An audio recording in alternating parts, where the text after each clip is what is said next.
Good evening, everyone, to this Tuesday. Today is the 7th. What's today's date? 6th. Oh, look at that. I just gained a day. Welcome to the HDC. It's February 6th at 4:10 p.m. This is the HDC. I'll be lead singer this evening. And can we get a motion to approve the agenda? I make a motion. Diane, Val beat you by a half a second. Val on the motion? Aye. Abby? Aye. Diane? Aye. And I'm an aye. That carries. Signs are in the agenda. They're all being continued until our February 13th meeting. If you tuned in, retune then. Thank you. Consent, board will be full members and Carrie. Do we have a motion? Any questions on those? Oh, actually, Val, you're recusing? I have to, yes. So it will be Connie and Carrie. Any questions on the consent items?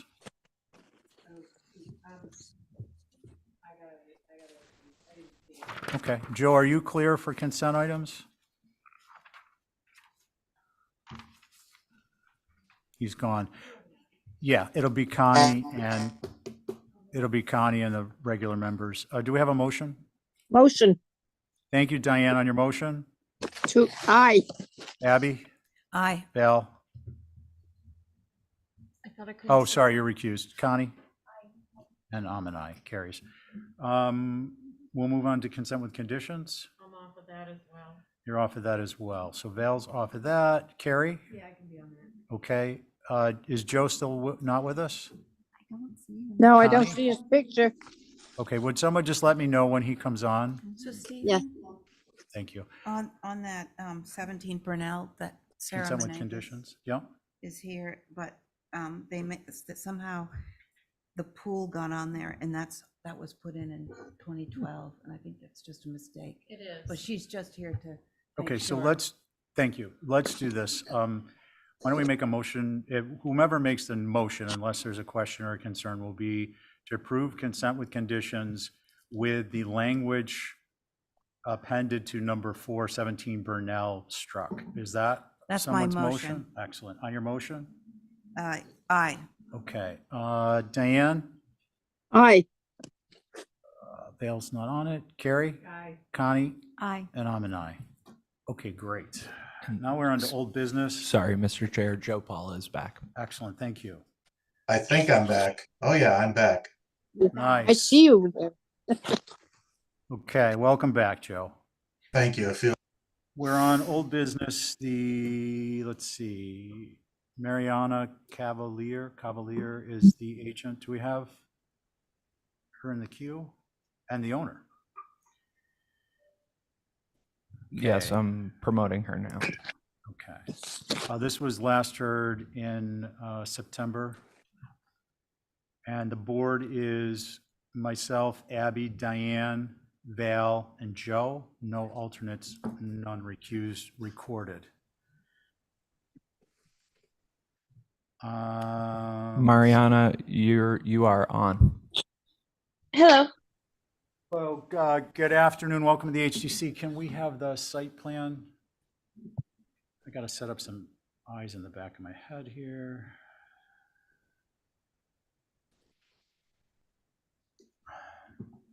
Oh, somebody needs a haircut. No, I it's- just got one. It's not me. or at least I'm grooming.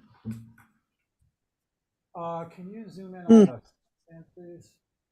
Center. And Billy, it'll be a mainstay during the evening. Can you get rid of the people? Yes. At least on our screen. Yep. Thank you. Okay, Mariana, why don't you tell us what you've got going on? It's been a little while. Yeah. We are trying to do an extension of our house. And previously we proposed a work of extending like one extra bedroom above an existing structure and also expanding the first floor on our pretty much front yard.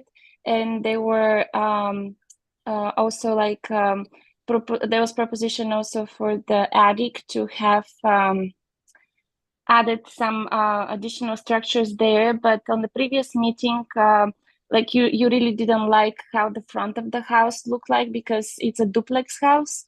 So there were the two additional windows were only going to be on our side. I'm sorry, I forgot how it's called. Like, I'm not the builder, my husband is the builder. But and you mentioned that if we remove those, like the one on the front, we can still keep the one on the back and the one on the side.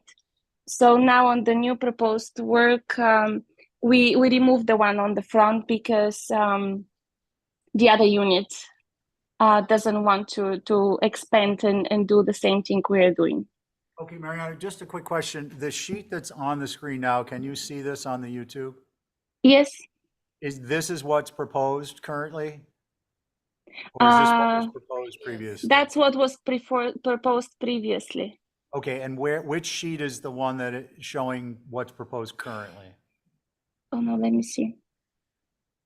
Oh yeah, this is, so the one, like, as you see right now, like like you're looking at the back of the house right now.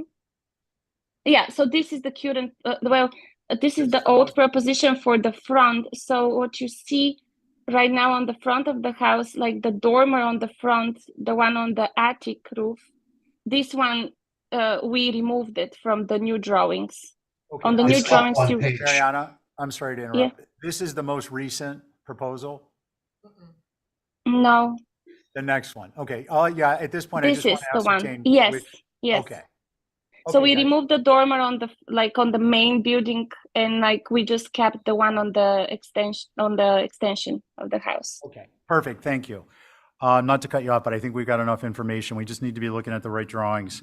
Yeah, okay.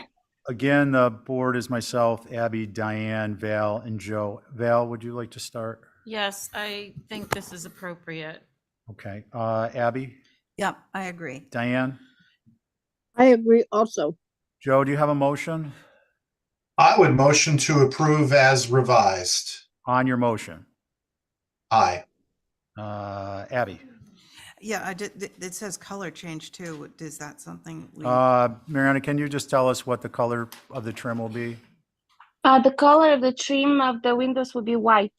And the That's what door? we have. The front door, you mean? Yep. Yes, also the trim white on the door, and the door color is blue, like I'm sorry, it's called Newport blue.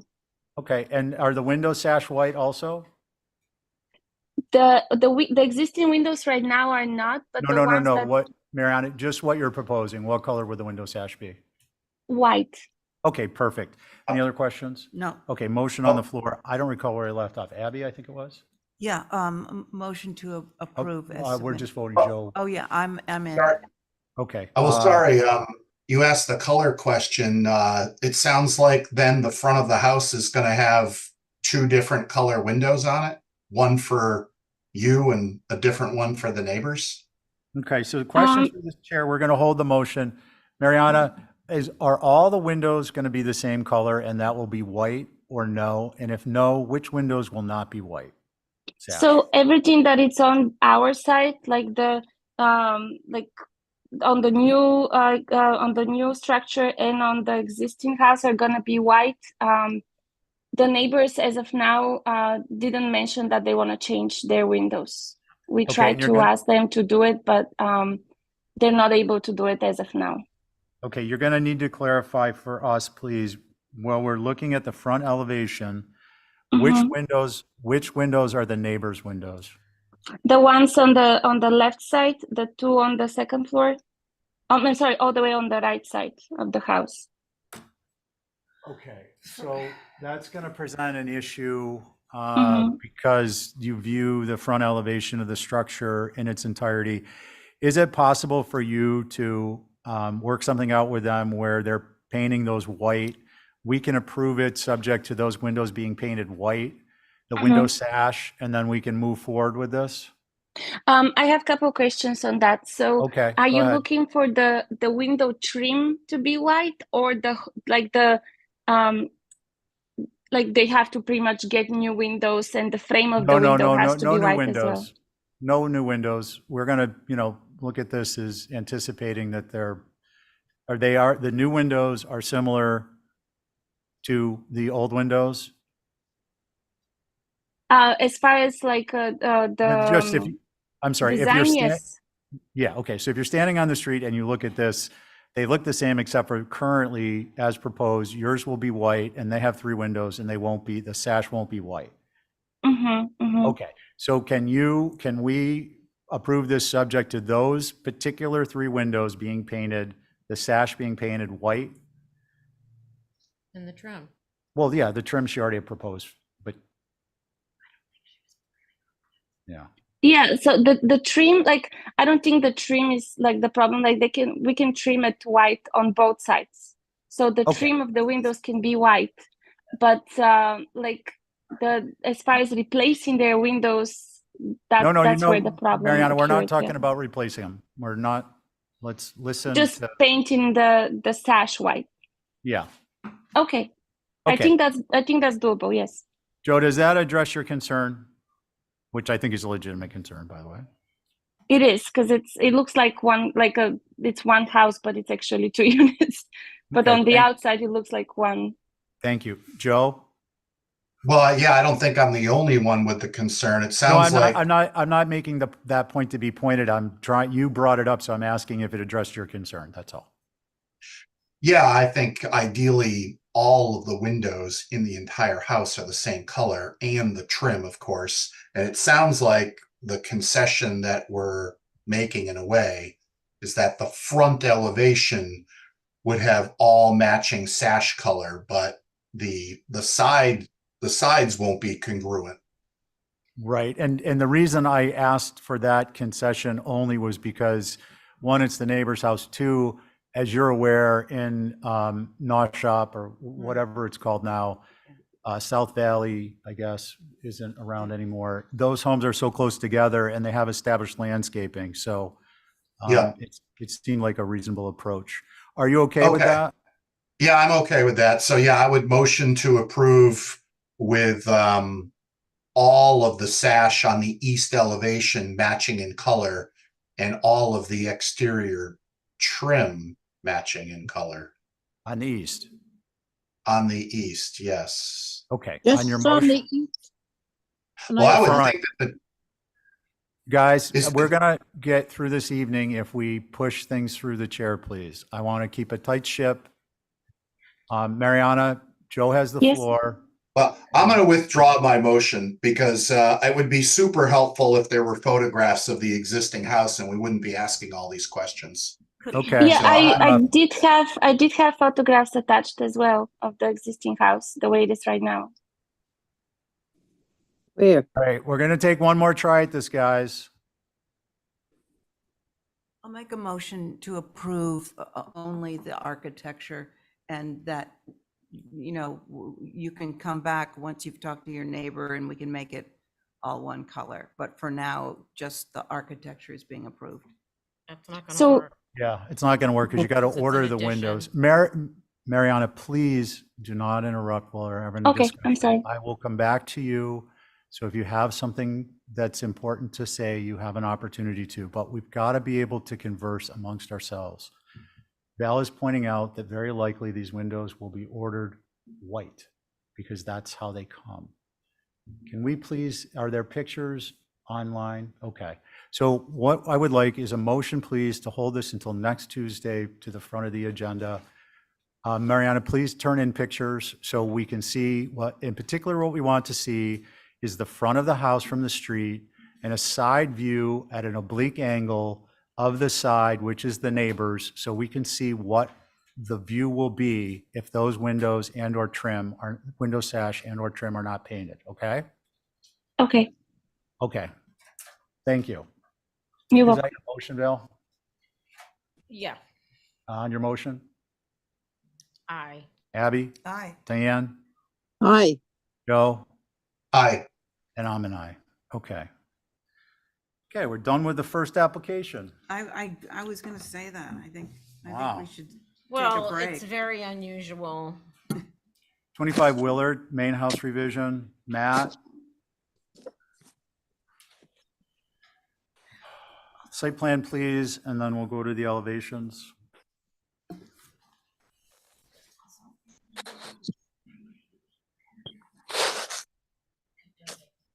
Carrie, you're up on this one.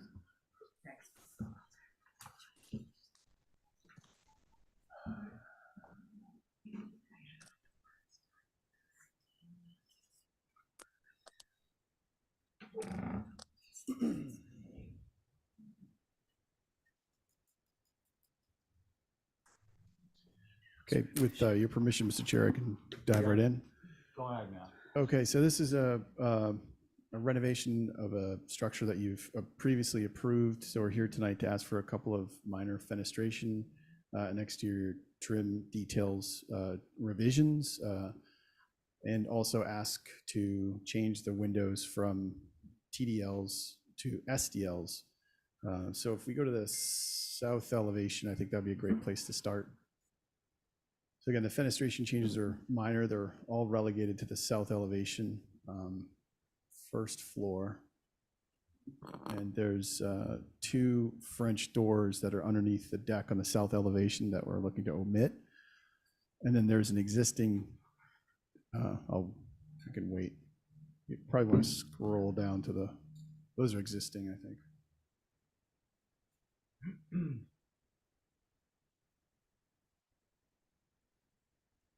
Matt, can you do the west first?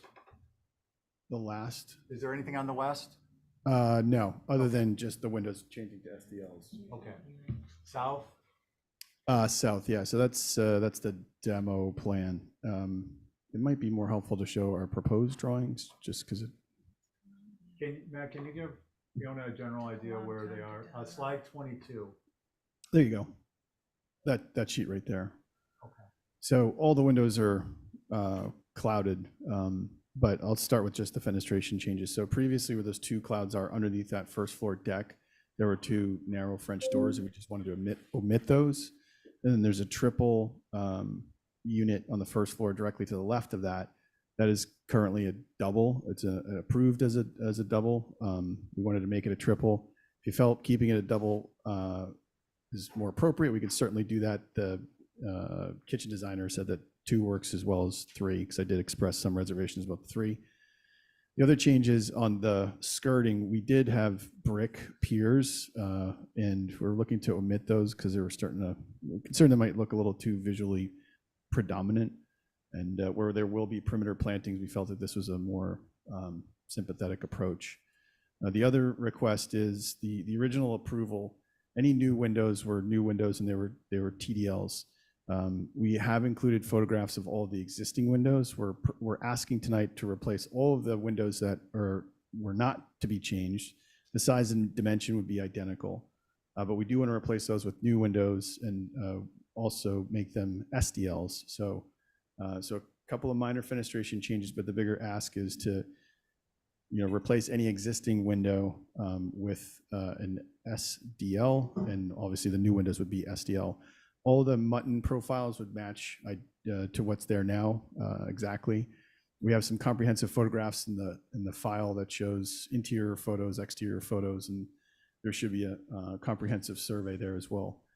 I'd also point out that this structure, the original construction date is between 1924 and 1949. So it's not, it's not late 19th century. It's early to mid 20th century.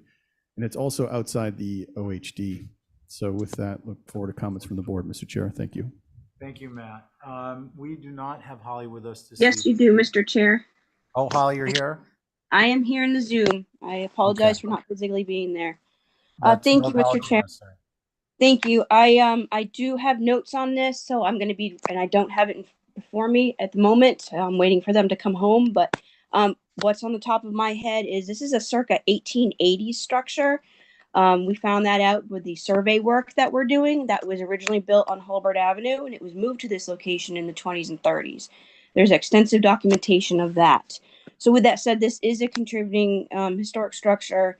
You all did approve with the proposed changes, which I thought were very appropriate based on the Secretary of Interior standards for the new addition and the work that was done. And the work that was previously approved for that addition was specifically for SDLs on the addition itself, that the historic main mass of all the historic windows were going to be retained. So I do think it's disingenuous to approve SDLs.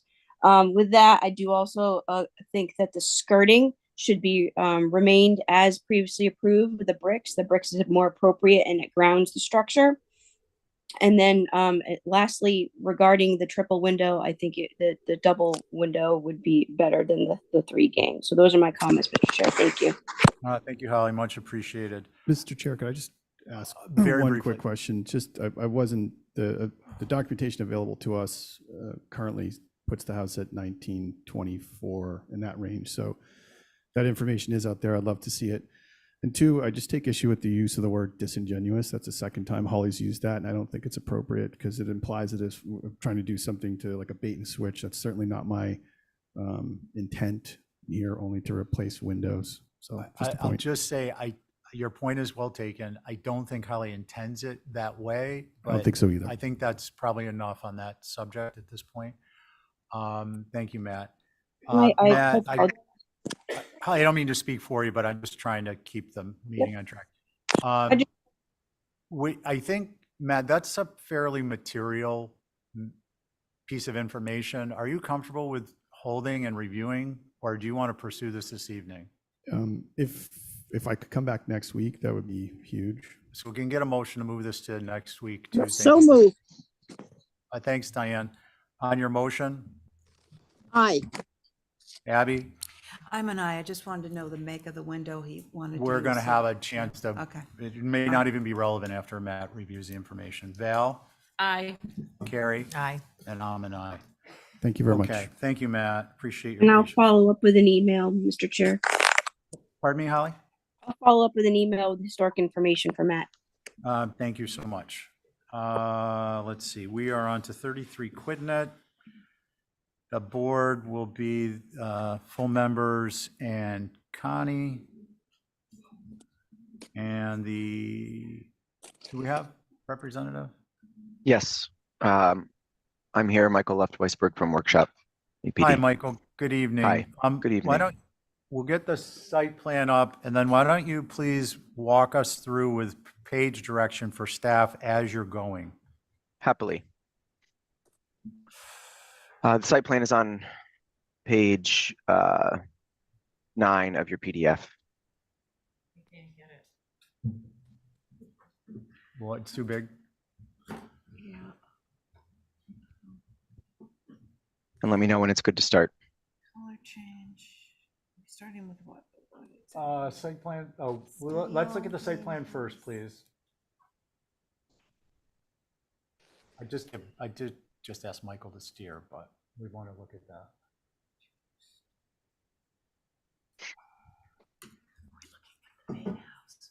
Yeah, whatever's first on.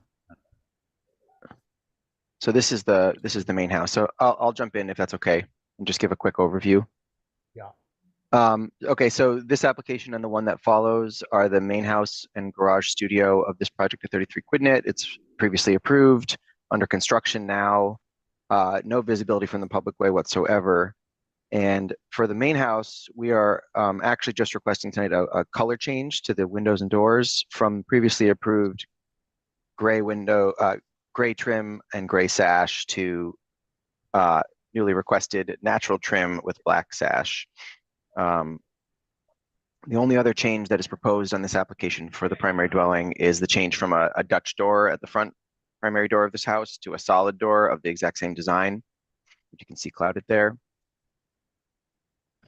So that's basically it for the primary dwelling here. I think it's just worth emphasizing again that there's no visibility from the public way. The house that was previously on this lot, of which we included a photo on page 8 of the PDF, was also natural trim and black sash. And so we just want to return to that. There's a number of helpful photographs included of the project under construction and the prior dwelling that was existing on this parcel. Okay. Questions? Val? Is this an as-built?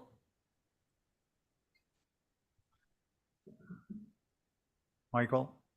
Can you clarify your question? Are the black windows and doors installed already? Yes, they are. They are installed already. And the trim is natural, not painted yet, the gray that was previously approved. And the desire is to leave it natural. Michael, can you repeat the colors you're looking for? Yes, we're looking to leave all trim natural to weather on this project and to have the window and doors black. Okay, and is construction ongoing? That's correct. Okay, so, I mean, it's built, but it isn't finalized.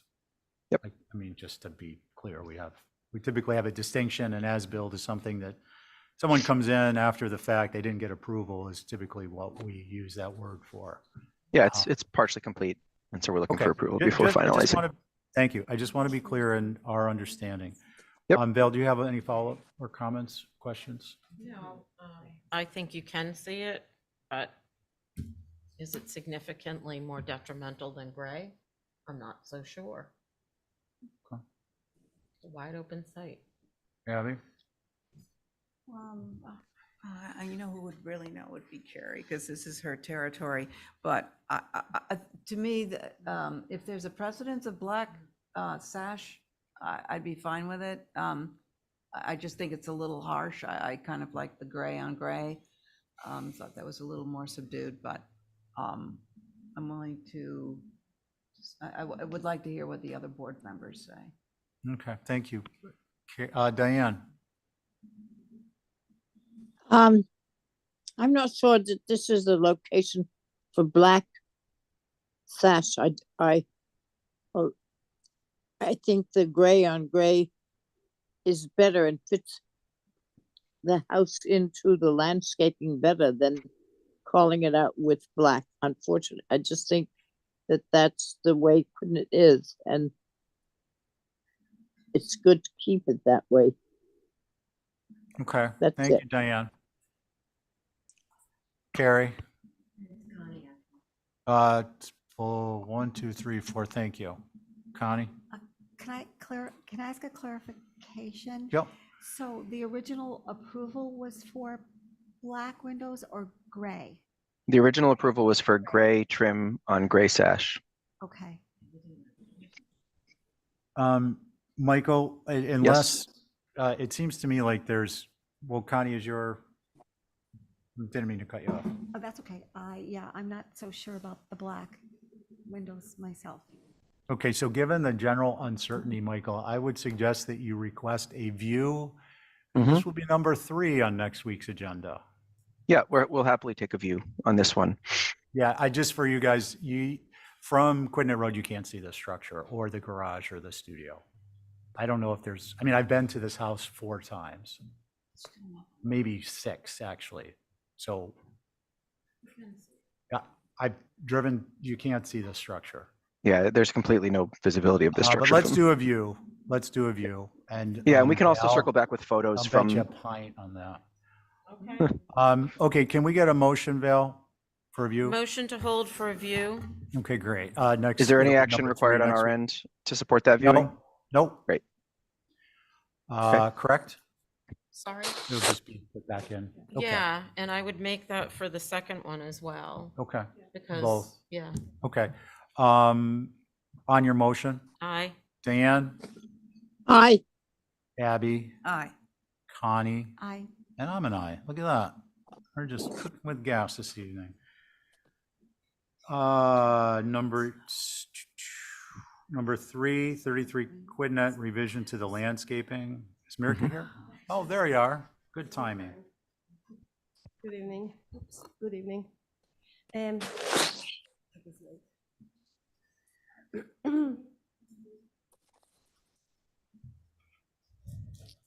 So this is, it's just revision to the practically pool. We are adding the spa. So everything again is out of sight, is no changes to the grading, is the same what we had, but what we've done is, or would like to do is to add a spa to the pool. If you know, so that's the one of the part, and then I kind of modify the retaining around the area between the main house. And now, since the cabana is in place, which we didn't have before, to tie it with the landscape. Since cabana is partially retaining the grade, it's set lower at the pool elevation. So I just have to kind of deal with the relationship between the main house and the cabana. I believe so. The second page can show you a little more detail to it. But that's all. That's Next page, please. the next page. Yeah, should be zoomed in.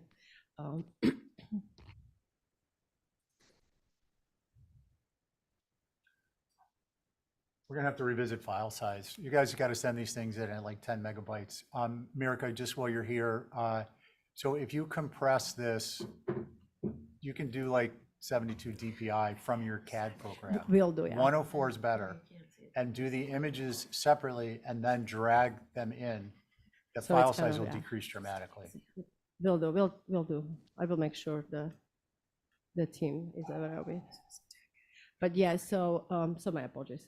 Just try Okay, to give you now as that much. we have this in front of us, will you tell us again, it's the lower left corner, correct? So you can see the red outline is where the pool was initially approved. So we pushed it farther, a little bit away from the building to align with the cabana, since the cabana is now in addition to the landscape. We add the spa within the pool, and then there is little remodification of the retaining between the cabana and the main house and the parking. So practically that one corner, which again, it's all walls are less than 30 inches tall and high, and it's just really, none of it is visible, just helping with the retaining between the parking level and the pool level, which is approximately 8 feet lower. Okay, and just a question, it's just a simple pargeted wall? Yes. The material did not change. Okay, so your board is myself, Abby, Diane, Vale, and I guess, let's go with Joe, and then it'll be Carrie next. You're off, so that works out well. Okay. In favor of Quidnet, okay. We're just talking about the pool right now, correct? And the retainage. Which all was approved, so it's revisions to the approved Right. pool. The pool was approved. Oh, The pool is approved, the hardscape was approved. We are just modifying the retaining because the cabana was added to the landscape. So just helping with the retaining, and the pool itself, the spa we added within the pool. Okay. Abby, any other questions? no, I'm just trying. Okay. Val, are you ready? Yeah. How high are the walls and where are they? Because I can't tell. So the walls are between 30, I believe so around 30, well, let's say 48 to 30 inches, no more higher than 4 feet, because the grading is kind of sloping around them. And they are, if you look in a space between the main house and cabana in that kind of tilted angle.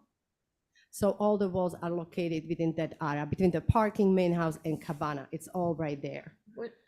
Which is the cabana? Cabana is the building, the third building on your left side, right, aligned with the pool. Cabana or pool house, yeah, I don't know how they refer to it. Okay. It just, looking at the photos that you have as simulation of what they're gonna be, it scared something out of me because they're so ginormous. Oh, yeah, so the photos, the pictures showed like 42 inches wall, just to refer, as a reference, so ours won't be any taller than that. Okay, thank you. Abby? I'm assuming, Mirka, that there's going to be grasses or something. It's all planted, fully planted. With, so it will be obscured, this sort of monolithic look Yeah. of cement. Yeah, so my concern was from Sacagawea Pond, actually, and I because I don't think you're going to see this from any public way. So my only concern would be from the pond itself. So that's what I Okay. got. Thank you. Diane? Yeah, just a question. I thought the pond was considered a public way. The other thing is, can't we do something then, have those concrete walls there? I mean, you may grow stuff, but they're hard to hide. And I don't think they're very much in keeping with the house and what they're doing. It's very formal in an area that isn't all that formal. So I would like to see some thought about what else the retainage could be done other than the concrete and the steps going down. It says that they're Georgian granite pavers. Are they cut so that they're very, very straight on, right, from the looks of them? I would just like to see some approach to a little less formality. That's what I'm mentioning. Okay. Thank you, Diane. Joe? You have could you go back, can we scroll back to the previous page, I think, which has we're looking right now at the previous pool that was approved, right? Okay.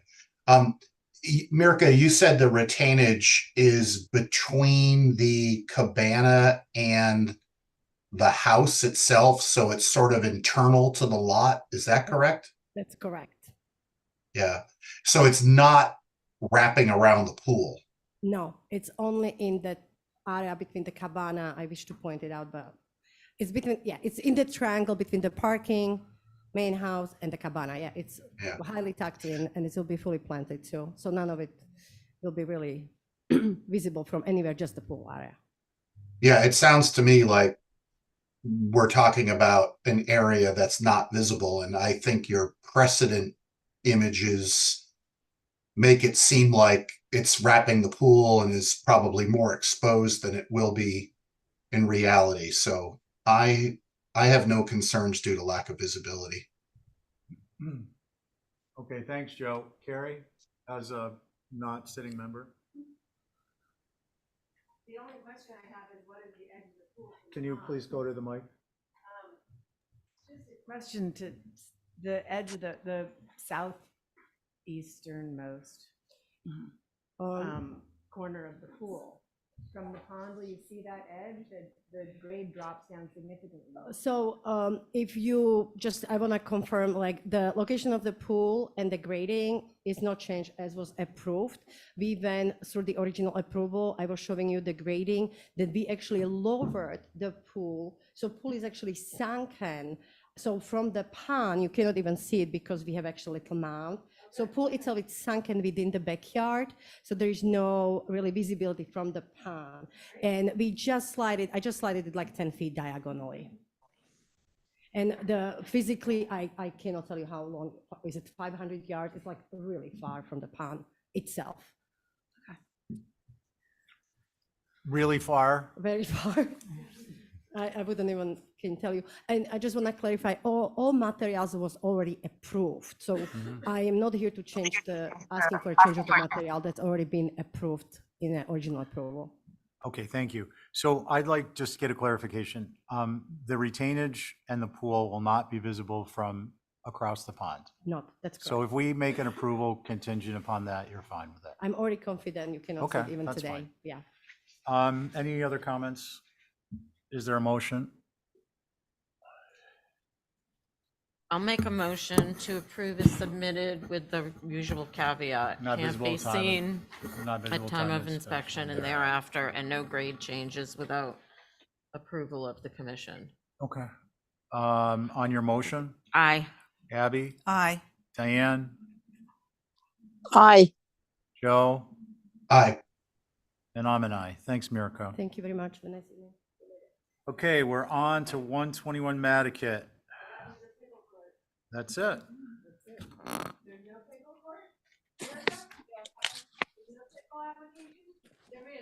Hey, guys, could we please, hold on. I believe this meeting is being chaired under Robert's Rules of Order. This isn't like study hall. Did you have a question? I did, and I apologize for blurting it out. That's what I was expecting next. 121 Nantucket. 121 Nantucket. Okay. Guys, we're moving on to 121 Nantucket, pickleball. Yeah, not me, but unfortunately, Hi, Lisa. You're the pickleball court lady tonight on this one. All right, let's establish your board. It's myself, Abby, Diane, Val, and Carrie. Okay, so this is an application for a pickleball court at 121 Nantucket Road. It is very far, the lot is very deep. If you look at the GIS map, you can see that it actually backs up to, I think, conservation land. So it's not close to any road. I think there's no visibility. Oh, well, Can we zoom out just a little bit, please? there is a GIS map, one above.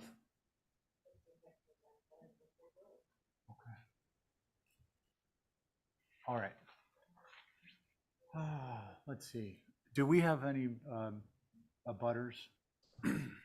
No, there are no hands raised on Zoom. Yes. Okay. And did we get correspondence on this, I believe?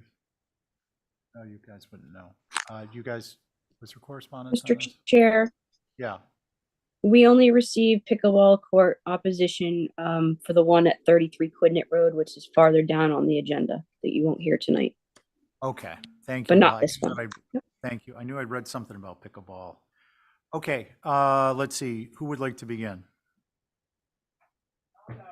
All right, Val. I'll go. Because I didn't see any pictures or anything, I went out to look and see what you could see across the pond, because it's on the far end, closer to Cliff Road. And I think, if I'm not mistaken, I don't know the topography there, but it seems to be lower. Yeah, I believe it's staked out too. I think Ray told me it was staked, just FYI. Yeah, well, we didn't know that, so I don't know that you'll see it Okay. based on the information that we have. Okay. Any other comments? Oh, my concern would be seeing it, and then, you know, is there some sort of lighting that would come on at night? Lighting, Lisa? Here's where it is. I don't know. I mean, if that's an issue and we'd have to come back for it if that's something that you guys don't want to have lit. Okay, so we could, if we motion to approve, we would do it without lighting, just a If that's a broadcast. concern, is that what you're doing on a lot Yeah. of these? I think so. That's a kind of a new area. Yeah. Let's see, Abby? I'm just orienting myself to where it is in Maxi Pond and in that corner, because I'm just, Diane, do you want to go? Well, knowing the area right around there, I would say that you probably could not. How tall are the fences that go around the pickleball court? I don't know. I mean, I know they can be, I guess, 6, 7, 8 feet. Okay. That's it's what more I like thought. 10, more 10 like 10 feet. It's pretty tall. They're pretty tall. Guys, please, we have a minutes I taker. think She that- needs to know who's talking. Diane, just a moment. That was Yep. Harry and Lisa, and now we're back to Diane, who has the floor. Okay, I think there's a question and I would like to know what is in that as to what would protect the people around it from seeing it. If it's Maxie's Pond, it's not got great tall vegetation around it. So I would like to see something closer that says what's there. Okay, that seems very reasonable to me. Lisa, would you like to offer what you would be enclosing this with? Is it going to be PT with windscreen, or do you want to hold off on that? Because it'll kind of dictate where we go with this evening. Okay. Yeah, can I ask you a favor? Can you hold this and then I'll come back? Number 4. Yeah. Because, Oh, you mean for this evening? yeah, Oh, yeah. I'd have to text somebody. That's fine. not That's on that's island. fine. You're here. Go for it. Yeah. Well, why don't we get a motion to hold this for additional information later in the meeting? Yeah, I have a couple other things coming up and I can just. I move that motion. Okay, I don't think we need to formally vote on that. If we do, Okay. you know, the state's going to beat me up, but I think we can just move to the next one. Okay, Let's see, that's number 9, New Jersey Ave, move house on site, shelter 7. And that's going to be myself, Abby, Diane, Val, Connie.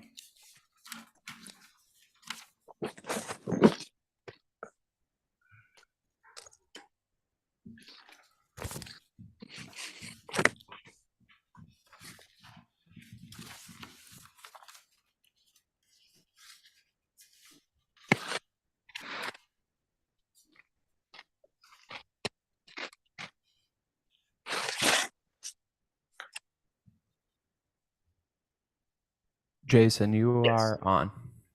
Okay, thank you. Can everyone hear me okay? Zoom out just a hair. Other way. Can everyone hear me okay? yeah, I Okay. can hear you. Okay, great. Application before you. This is, everything you see here has been approved. What we're requesting in this application is to move the house back and shift it over from its current location and the addition that was approved. So it's conforming with the Board of Health 20-foot setback from the leach field and that's currently installed on the site. So that's essentially all we're asking for here. The architecture, everything else has been approved. So now we're just asking about moving it back. It's not, the separation is 20 feet, but we're not moving it 20 feet. I think it's more like 12 to 15 feet. Okay, Jason, I have a question before we get started. Sure. I'm seeing a dotted line that's meant to indicate the existing structure.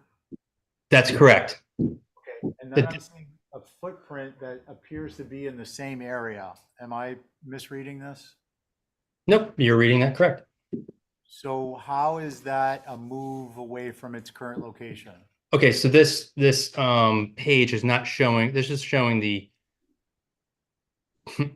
this page is not showing the moved location. The next page. The next What page. we're seeing, Jason, what we're seeing here is a dotted line showing Okay. the existing structure before modification. Yeah, this is a better page to look at. The previously approved is on the Please right. Go back to the other one. Yep. I just want to get square on what we're looking at. So what we're looking at is in a dotted line is the existing structure before it's modified and then the modification. If you're speaking of the dotted red line, Yeah. yes, that's the current existing structure as it stands today. All the other line drawing on this site plan is the approved additions and modifications to the structure. Okay, thank you. Yeah. Yeah. And the next one you wanted to show us? Yeah, the next site plan will show now the proposed change of shifting it back and over versus on the right, you can see in a smaller version, the approved site plan. Gotcha. Okay, do we have anything from Nantucket? Holly? Thank you, Mr. Chair. I had similar concerns or questions on the site plan. It wasn't clear on what we were looking at. It looks like that the driveway is also being relocated, and I was questioning if that was the case. I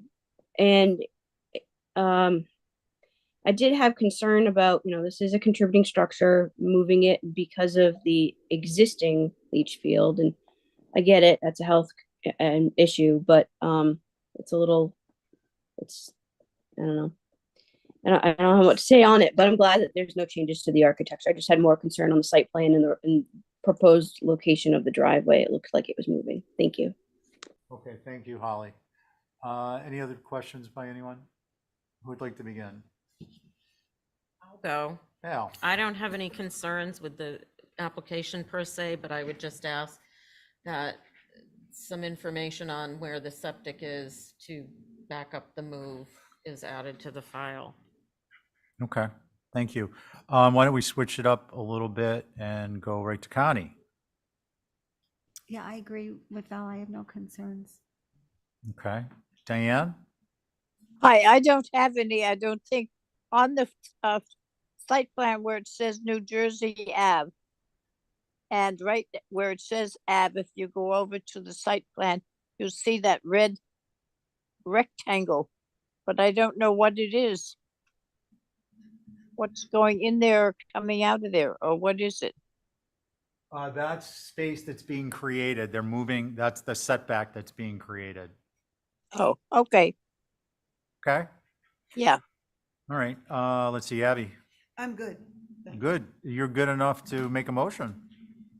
Motion to approve as submitted. Okay, on your motion. Aye. Diane, Hi, Connie, Aye. Val, Aye. and I'm an aye. That carries unanimously. Thank you, Jason. Thank you, everyone. It's just on 5 Davis Lane, Val Oliver, which means the board will be myself, Abby, Diane. I put myself first on the list because otherwise I'll forget about myself. So it's just, sorry. Carrie and Joe. Go ahead, Val. These are pretty simple alterations on a building that is under alteration. I'm asking to, on the east, which is the front, change the type of garage door from what it was. It was one of those multi-paneled solid doors previously, and this iteration has some glass in it. On the left, which is the south, is taking away an exterior staircase that was rather cumbersome to that side. oh, good. Mm. And in the rear, there's some minor window changes, adding a sliding door to the rear of the garage and a exterior shower. And that's it. Okay, thank you. Are there any questions? Who would like to begin? I will. Joe. I have no concerns. Awesome. I think it's an improvement over the previous approval. Does anyone have any concerns they would like to speak on? Nope. Who would like to? Make Oh, motion to Val. approve. Go ahead, Diane. I'm sorry. No, I was just saying we should make a motion to approve as submitted. I have a John McLaughlin question. Val, that Oh. deck is not more than 8 feet deep, correct, on the second floor? It's existing, and I don't believe it is. Awesome, thank you. Diane, did you want to make a motion? Yeah, to approve as submitted. Okay, great. On your motion? Aye, Let's see, Joe, Aye. Carrie, Aye. Abby, I'm an aye. and I'm an aye. Thank you. All right. That brings us to our next victim, John Kuspa, 4 Whitetail Circle replaced doors. All right. Hello. Can everyone hear me? Yes, we can hear you, John. Okay, great. This is just a simple replacement of 4 doors. They're the same size and same configuration. It's just going to Anderson from what looks like maybe they were old peach tree doors. Same color, everything. Okay. Same type, same color? Mm-hmm. Does anyone have any concerns? I'm sorry, it's myself, Abby, Diane, Val, and Connie. Bless you. No concerns? No concerns. Okay. Motion to approve is submitted. Yeah, and we got to start putting who didn't put them on consent on the list. On your motion, Val? Aye. Diane? aye, Abby? I am an aye. Connie? Aye. And I'm an aye. Carries unanimously. Thank you, John. Thank you. All right, next is Lisa, Back. 3 Wires Way. So the next 2 applications are just, oh my God, what's the word I'm looking for?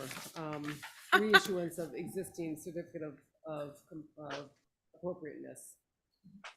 Both of these sites were in a court case, and it's since been resolved, but it took years, and so the construction hasn't started yet.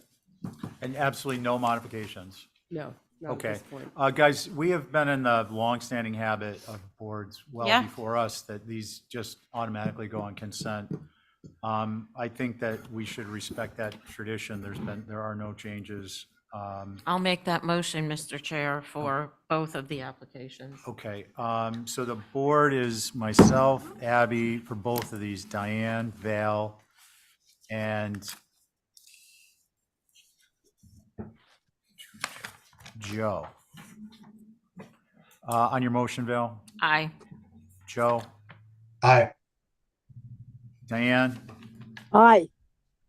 Abby? I, And I'm an aye. That carries unanimously. That's 2 down, 1 shot. And I have an answer on the pickleball court. Okay, let's go back to 121 Nantucket Road. And the question was, what will the fencing material be and what's the height? So the height is, let's see, hold on, I have an email here.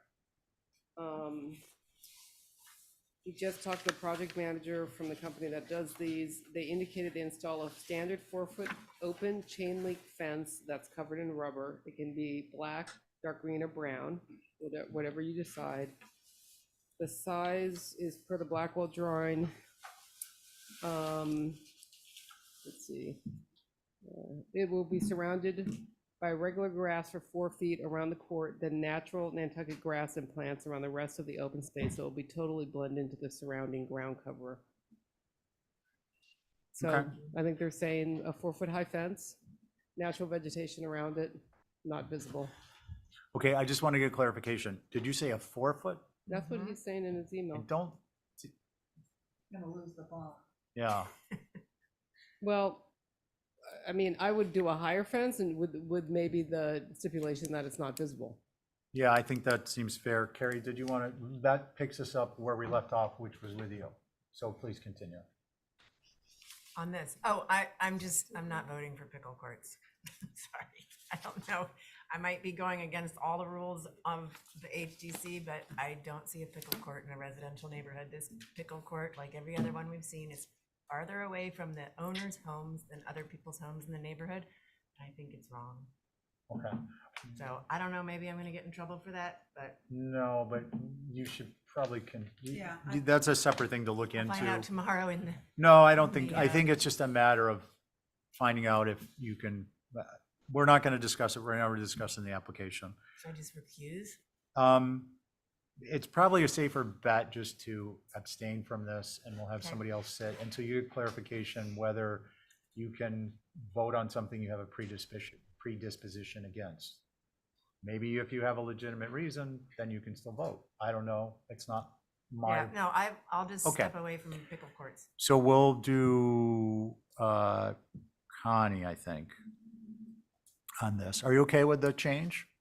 Of the board? Yeah. Yeah. Okay, I just want to make sure, Yeah, we're all I mean, even, Steven, transparent, fair. Val? I would just ask that the fencing be marked on the application, the height, what type, so that we have the information, because there's nothing about fencing on it. Okay. Let's see, Abby? yeah, so I'm opposed, and I'm not going to say why, because I'm forming this in my head as to a legitimate reason to say no, and I'm just putting that together. So, That's okay. You're not. yes, Okay, I'm a okay. no. You're a no. Diane? No, No, you don't want to talk, or no, you don't want to vote for it? no, I don't want to vote. I'm sorry. I thought you asked me if I wanted to vote for it. I No, don't want. at this point, we're just taking comments. Yeah. Oh, all right. Okay, so you're, okay, Connie, I'm sorry. Did we chat yet on this? No. Please go No. ahead. I have my concerns about this court. And, looking at the site plan, it does look like it's closer to the two neighbors than it is to the owners. So I do have some concerns about this pickleball court. Okay, thank you. So guys, this is where we are with this. Unfortunately, we aren't the noise bylaw committee, and it just keeping within our bounds. If it's noise that you're concerned, then the venue for that is town meeting to make a noise bylaw modification to address noise, which is really the way to do it. I'm not trying to persuade your vote. I'm just giving you information. I am actually opposed in concept to this. I agree with the comments that this is loud, annoying, all these things that haven't been said. And the location is a poor selection to be neighborly in some people's estimation, including mine. However, it's not going to be visible if we stipulate in the approval that even the tall fence isn't visible at time of inspection or thereafter. Probably wouldn't hurt to add no change to grade at time from existing or from application. And with those conditions and the fencing, despite it not being seen, being a dark green, which is the historically known invisible green, I would have to vote yes.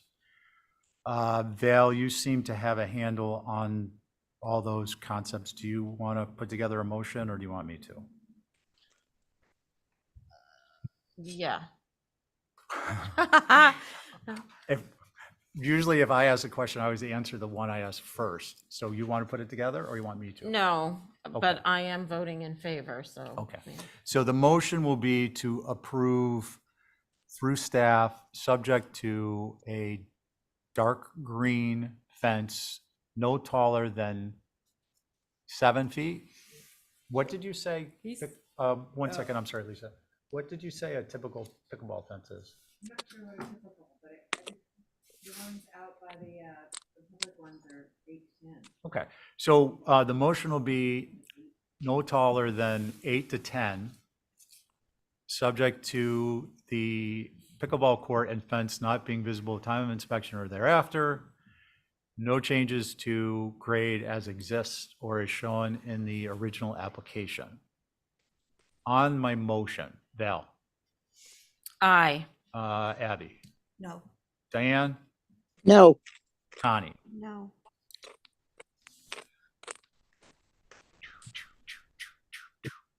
How many people is that? 1, 2, 3, 4.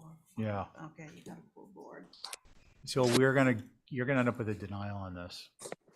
Did I end up with a denial? You're gonna, because I'm gonna vote yes, but I know, that's everyone fine. already voted. I didn't realize, or I would have just asked for revisions. Yeah, So so it'll have to go to appeal. yeah, I don't think there's, maybe that's the best thing for Nantucket. Yeah, Not I to be mean- flippant, I just, Yeah, no, I'm I think just for the Yeah. process tonight. I wish I'd had the opportunity to talk to somebody before you guys took a vote. I didn't realize, or I just wouldn't have put it to vote if I thought it was gonna be a negative, because you'd get an opportunity to make revisions. Right. I just didn't get that sense that it was going to be a 3 against. So to the extent apologies required, which isn't, I'll still say, sorry, it went through that That's way. okay. But unless you all want to reconsider the motion and have it be, we need to do a motion to reconsider something previously voted. And then the motion would be to hold for revisions. And more information. Because I would say the fence height, I think, is a crucial part of that discussion. And it would be nice to have the opportunity, if the issue is 8 to 10 foot versus 4 to 6 feet, and he has to go chase his balls. I think that's a big, unless it's all about the noise. I think if it's about visibility, the fence height makes a big Well, difference. before we go through the gyrations of making modifications to the motion, let's get clarification, please. We know Carrie is not sitting on this one. That was Right. nice. Connie, are you aesthetics, character and setting, noise, a little bit of all? Oh. Okay. Abby? Yeah, I'm just reading the letter. Do you want me to read it? Why? No. Why? Okay, all right. Yeah, no, it's more character and setting. Okay, so why don't we enter that letter into the record after submission to the staff to be passed on Who to, was the letter written by? No. Sorry, this is for another application. I'm reading it Oh. because it's helping me form my own ideas, which are still forming. And I want to be able to say no with conviction. So okay. this is a really good letter and it's got some good reasons why. And So, thank you. I'm reading the tea leaves, and this is going to be a no, probably just from what I'm hearing, unless there's a complete constitution change of the board in terms of the members sitting. I would suggest Withdrawing, resubmitting. Oh, and different board. you could try, but board shopping is not a great idea. I know. Where are you? I take it to the select board on appeal. Well, it's hard for me. I mean, I'd have to ask the client about All that. right. So, So- I mean, but at this point, it doesn't sound like I have a choice because a vote was taken and you're not. Well, gonna we open could to reconsider, but I don't want to go through that because we don't have the support of any of the members sitting here to Well, do that. Yeah, Well- but at least it would give me the opportunity to talk to my client about, okay, we're gonna take a denial and you're gonna go to That's fine. I will indulge you on that because I Thank think you. it's a fair request. We typically try to bring a consensus view to these things. If there's a negative vote, we typically try to have the applicant have an opportunity to work it out. Right. Not get around the no, but try and work Yeah. it out so that there is a Be creative consensus about approval. some stuff. So we would need, I believe it would be correct to motion to reconsider something previously voted. It would have to be, again, I believe, it's been a long day, someone who voted yes, but this was a no. Why don't we take two motions? Okay. You'll make that motion? I would make a motion to ask to reconsider so the applicant can actually get some solid information. It was rather incomplete application to start off with, so if she can get the information she needs and come back, then we could reconsider. And just to iron out any potential issues, Val, you voted yes. Yes. Abby, you voted no. Were you on to make that a dual motion? To the more information. thing? Yes, Co-motion? Sure. Okay, then we covered the person who needed this, who was no, and the person who said yes. So on your motion, ladies? Aye. Val, I'm Abby, Diane, Aye. Connie, Aye. and I'm an aye. And now you need to make a positive motion for what it is you want. I make a motion to have the applicant go back and get more information to bring back to us before we formally vote on it. On your motion? Aye. Abby, I'm an aye. Diane, Aye. Connie, Aye. and I'm an aye. And if the motion to reconsider wasn't technically the right verbiage, because there's one other one, if it's not during the same meeting, there's no concern that we know what we meant. Right. Okay, thank you. Okay. Just want to have it on the I record. appreciate you doing that. You're welcome. Thank you. I'll try and be better at reading the board. Let's see. We are now back to our regular scheduled programming, which is 12 Wynn Street, Sandcastle. Yep. Hey, Chuck, how are you? Chuck Leonard. Good. Chuck, when you see your site plan, why don't you tell us what you got going on? Yeah, if you could zoom in on the locus map, I think it's important for you to look at that just to see that this is a rather uniquely shaped lot in that the Wynn Street address is where the main house. Need him to talk into the microphone. Thank you, Diane. Chuck, can you snuggle right up to that thing? Can you hear me? Yeah, if you can hear yourself in here, we can hear. Yeah. It's for the people at home, not for us. Got it. So the lot's very uniquely shaped in that the primary address is Wynn Street, and you see a couple structures there on Wynn Street. And then it extends back to a narrow opening and a dog leg that then extends towards Vestal Street. And way in the back corner of this property is where this proposed barn is where we're proposing the barn. There's a very narrow access through to Vestal. And so there is public visibility from Vestal Street, which is the north side of the property. So it's a 30 by 48 barn. And on the north elevation, we were careful to try to make it look a little more traditional. On the side, particularly the south that's not visible, we have some unique features like some glass garage doors that we want to try to use. But it's a gambrel with lap siding, or not lap siding, but Can we go board to and batten elevation? siding. Elevation. So if you go to the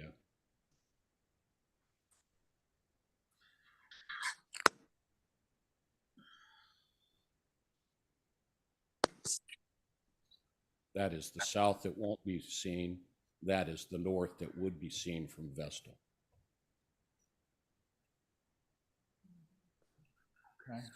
And this is currently, there's a horse up there. That's where the Arnolds keep their horse and their carriage business and all the rest of that. This is a new home for the horse. Okay, thanks, Chuck. Let's see, your board is myself, Abby, Diane, Val, and Carrie. And does anyone have any questions? Who would like to begin? I go down this road every day, 5 million times a day, and I would like to see that little barn there. I think it's a good-looking barn. I think it's the perfect setting for it.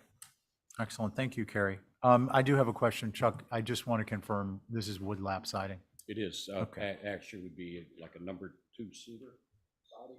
Okay, a little naughty, Yes. not too bad. Yeah. Let's see, Val. I think it's appropriate as well, except for the glass door, which I'm not sure you'll see or not see from Milk Street if it's nighttime, but yeah. Okay. I think there's some topography there too, isn't it? Kind of goes down in a little, Yeah. Yeah, it's low there. yeah. Yes. Okay, I'm just gonna ask Abby, Diane, any concerns? No. How about a motion? Motion to approve as submitted. Okay, Abby, Aye. Diane, Aye. Val, Aye. Carrie, Aye. I'm an aye. Thanks, Chuck. Thank you. Okay, we're going on to number 7, Waydale. Do we have a policy on distance from a structure? Didn't they used to? Diane, do you recall, does the HDC have its own policy that we a local practice on being a certain distance from a structure? If you're a board member? Oh, you mean like 500 feet? Yeah. Yeah. Yeah. No, And I think it, oh, Diane, is it just if you're on the abutters list for the property? yes. Okay. Yes. Waters or financial interest you have to. Okay, review. great. So no questions there. Okay, so Val, it's not you and Connie and Joe. And why don't you begin? Okay, this is a structure that was moved several times and finally ended up here at Gail and Richard Valero's house on Waydale. It's a house for their son. And we are asking to add 95 square feet to it. It's a 1-story building that is 14 feet tall. I think it's pretty self-explanatory. The front is where the addition will be. The building's facing the street, the front door as it exists. And we're adding a deck, one ground floor deck off the back, no railing, which will have some foundation under it. That up? Straightforward, yeah. Okay, does anyone have any concerns? I don't. No. Okay, No. do we have a motion, please? Motion to approve as submitted. I will second that. On your motion, Abby. Thank you. Aye. Diane, Aye. Connie, Aye. Carrie, or I'm sorry, Joe. Aye. And an aye, carries unanimously. Thank you for making that easy, Val. Okay, 11 Osprey will be, do we have a Christopher Hall architect here? Yes, I'm here. Okay, I'm going to tell you your board. It's going to be myself, Abby, Diane, Val, and Carrie is up, and Carrie will sit on each of these at the time of initial review and thereafter forever in perpetuity. Why don't we start with the main house, and then we're gonna take a 7-minute dinner break. Chris, why don't you tell us what you want to start with? Maybe the Could we local start? plan zoom in? Okay, can we start on page 10, which is the next one? Okay. I'll make this as quick as possible. You all saw this project back a couple of months ago with a demo move off 11 Osprey Way. It abuts obviously Osprey Way and Hummock Pond. This is for a new house and new structures. The next page, please. There are two contexts here I just want to point out super briefly. because you can't really see the houses on the pond. It's difficult to get on the pond. Obviously, the pond is a public way. We had someone go out on a boat and take pictures. If we could just rapid fire through them, the board, unless you've gone out on a kayak, you're not going to be able to know sort of, maybe you do, but it's difficult to see what's on the pond. So if we could maybe just rapid fire through some of the images coming up.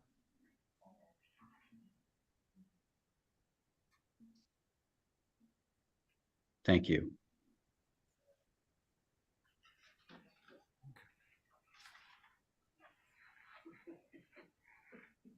The next context is the immediate neighborhood. We could just go straight through. It's an eclectic neighborhood, Cisco, different styles, different shapes and sizes.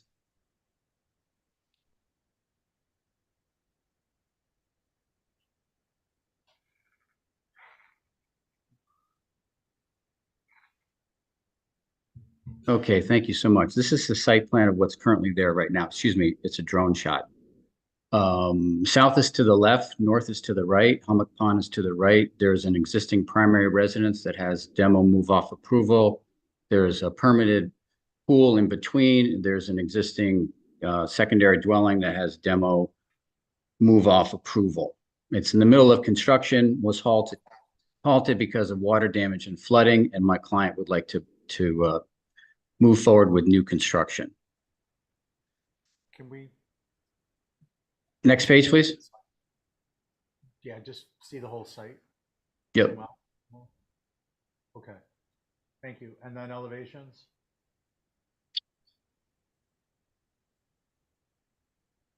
This is the existing site plan. I just wanted to point out that on Osprey Way, there's intense vegetation. Image 5 shows a gap in the vegetation, which allows you to see the secondary dwelling. That's because we had to move that to get the cottage on the site.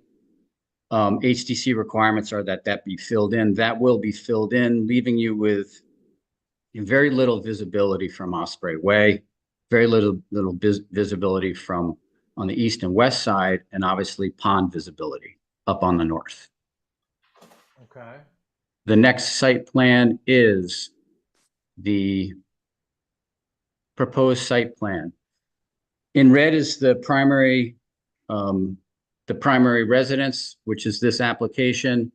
Very briefly, 4 things that I attempted to abide by with the design on this. That this, after spending time in this area and talking with my client, that the design solution be unpretentious. That it have a private place for the pool, not visible from a public way. That it be handicap accessible, and that the structures reflect and respond to FEMA elevations and potential future flooding. The design solution that I used encompassed some principles of additive massing. If we could go to the next page, additive massing, excuse me, a cluster concept with a courtyard, rectangular volumes that express gable ends.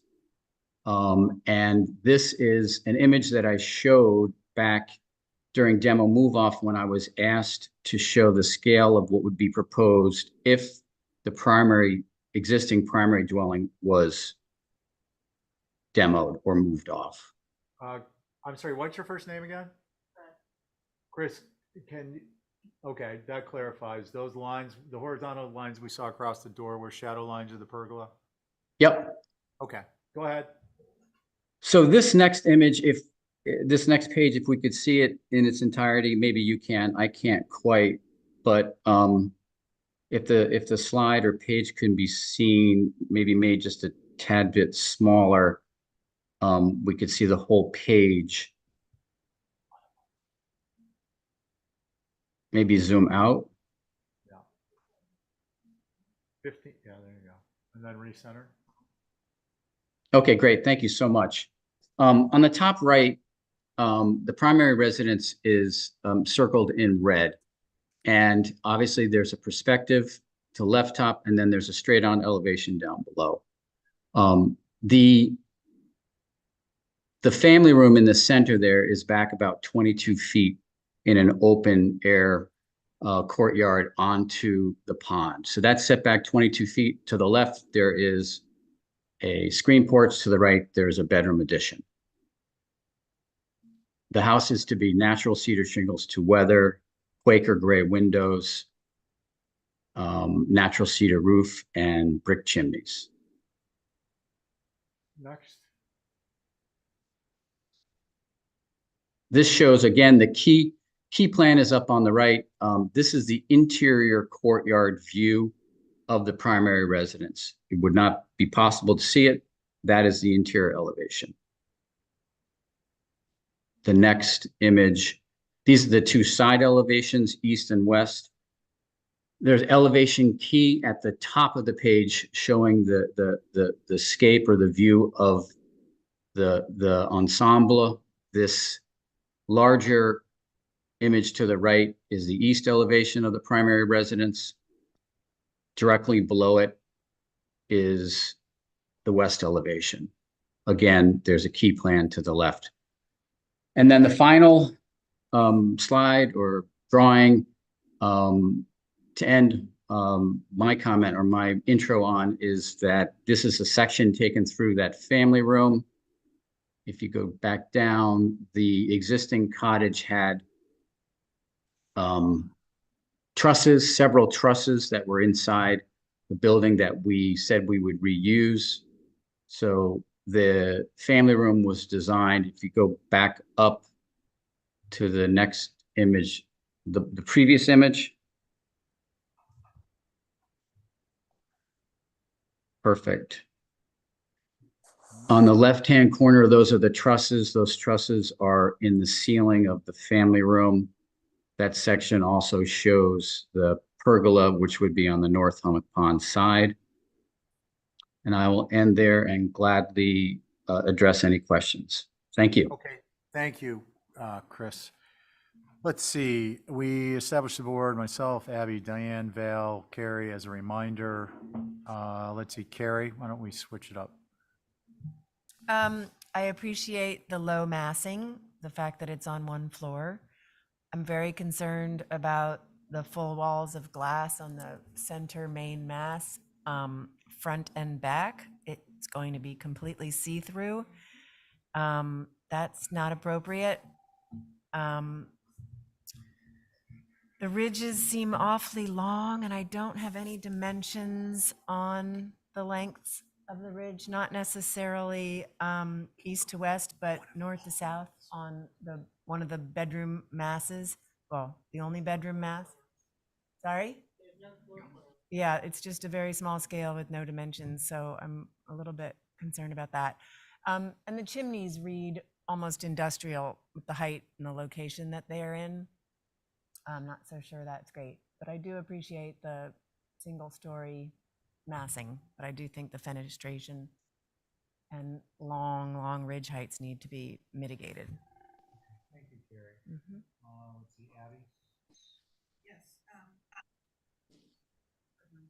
Down. Yeah, the glazing on the pond side, I would like to see that reduced on the inside. I think the stone landscaping going again on the pond side is just, it just seems inappropriate, being right on a fragile, seems very hard on a very delicate sort of terrain.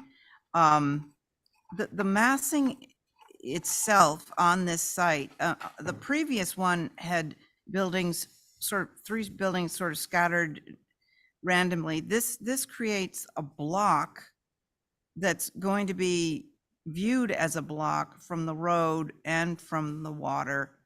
I mean, I understand your concept of not wanting the pool to be private and to screen it with these buildings, but I think it's overly massive in its boxiness and length. So I do appreciate that it's a story and a half, but I would like to see a softer approach to this being right in the sort of marshlands and so forth, something softer. Thank you. Thank you. Hello.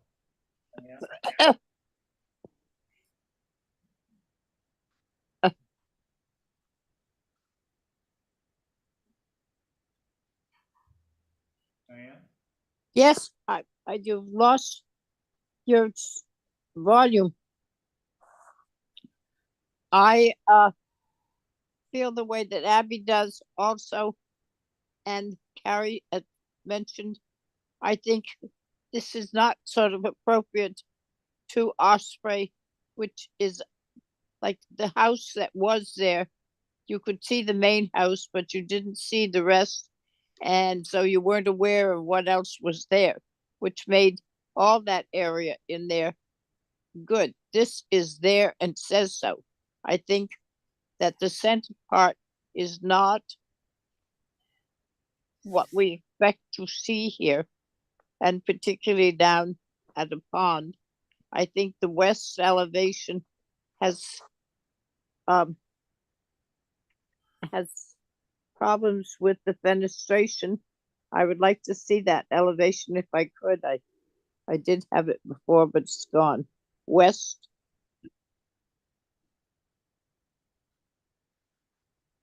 West elevation, can I get it? Just a sec, Diane. Yep. What happened to you? Oh, can you hear me now? Yes. Gotcha. There's the west elevation. It's That's east. it doesn't fit in well. If it's why is the whole back end of it without any windows and all the windows and doors jammed up into the right hand side, for lack of a better description? I think the windows should be bigger on that side, and I think the chimney is too wide. I don't know how many flues are going up it, but you have more than width necessary to do it. I think the windows need to be bigger. The sliding doors is what's that in front of the sliding doors? Mr. Chair, permission to speak? Yeah, there's the only one we can hear. Mr. Chair, may I have permission to speak? Yeah, Chris, I'd like you to just keep it to, if you're responding to Diane's question at the moment, you'll get a chance at the end before I speak. So. Okay, there aren't any windows there because there's a driveway next door and there's some nighttime driving activity that the headlights of the car shine right into that bedroom. Okay, thank you. Yep. Let's see, anything else, Diane? No, I don't. It's not the HCC's responsibility to keep cars from signing in the window. I think that is going to be seen. The views and whatever on Osprey are very funny. I just don't like it. That's all. Okay. Okay. Let's see, Val. Without being redundant, I do appreciate the color scheme and the lower stature. I do also agree that there's too much glass on the north and south, and particularly the south, which should read as the front of a building. It's also very wide, 80 feet. So it's a little bit of an anomaly in that area because it seems like it goes almost from setback to setback. But my concern is more global. I feel there's too many structures. I know we're just talking about the first one, but yeah. That's all I'm going to say at the moment. Okay, thanks, Val. So, Chris, I think just for me, the fenestration, just speaking on this one in particular, the amount of fenestration on the pond side is a potential concern. If at some point this goes through, it might be including in a revision that's you make modifications and you can always revisit once the structure is up, even just the frame, so we have a better idea of what we're viewing and what we're not going to see. And that still gives you some lead time for window or door orders. I think the low mass, low ridge heights, the breakup of the ridge heights are subject to other structures on the site, of course, are acceptable for this structure itself. It's broken up. It's not a single length ranch style without gables and other additive massing. So those are my thoughts at this time. So I have one other. Go ahead, Val. Sorry. I think that we need to have floor plans with some more dimensions of the building to get an understanding of exactly what we're looking at. Sure. And those are usually required, so. Yeah, and Chris, the other thing, I think it'd be beneficial if you were to create, if you have the capacity, some perspective views from the pond, or a perspective view from the pond and from the street of the ensemble, so that we can see the whole of it as it will be seen as proposed after any revisions you make. With that on the table. May I have permission to speak? Go ahead. Okay, so there is a perspective from the pond. It's actually, I took like the most dramatic perspective, which is looking at the entire thing, which is on the first elevation sheet above this. So you could see, what someone would see if they're on a kayak. That's it right there. This house being on the north. Chris, I'm sorry, I want to interrupt you while it's topical. I think it would be required and beneficial for you to show from one of the sides or the other, so that if there are other oblique angles, so that if there are structures that are going to be visible from the pond, perhaps do it from both sides. You clearly have the capacity, so that we as a commission, individual members, can see what would be seen from the pond. We have this, supplement it with one from the left and one from the right, please. Go ahead. Perfect. I will absolutely do that. With regard to the comments about the other side, so there's a secondary dwelling that faces Osprey that defines the other edge of the courtyard on the site, which completely blocks out this structure 1000% from the road. So that secondary dwelling is the dwelling that addresses Osprey. Okay, so Chris, thank you. Yep. And I'm not trying to cut you off, but I think I addressed it. We would also like perspectives from the street side. Again, do a left, right, and center. A picture's worth 1,000 words. The HTC eats with its eyes. Let's have it. It can be in the file. If it's acceptable, it's acceptable. If it's not acceptable, we'll go from there. Okay? Got it. The next application has the secondary dwelling, which may shed some light on the project. Okay, so I think where we are with this at this moment is to hold for revisions, correct? And that's my motion. And additional information as discussed. Yes. Motion to hold for revisions and for additional information. As discussed. Okay, so Abby on your motion? Aye. Diane? Aye. Mel? Aye. Carrie? Aye. And I'm an aye also. And we are going to take a 9-minute dinner break. So we will be back at like 6:52 or so. Billy, what we typically do there is kill the mic and. Don't leave it off though.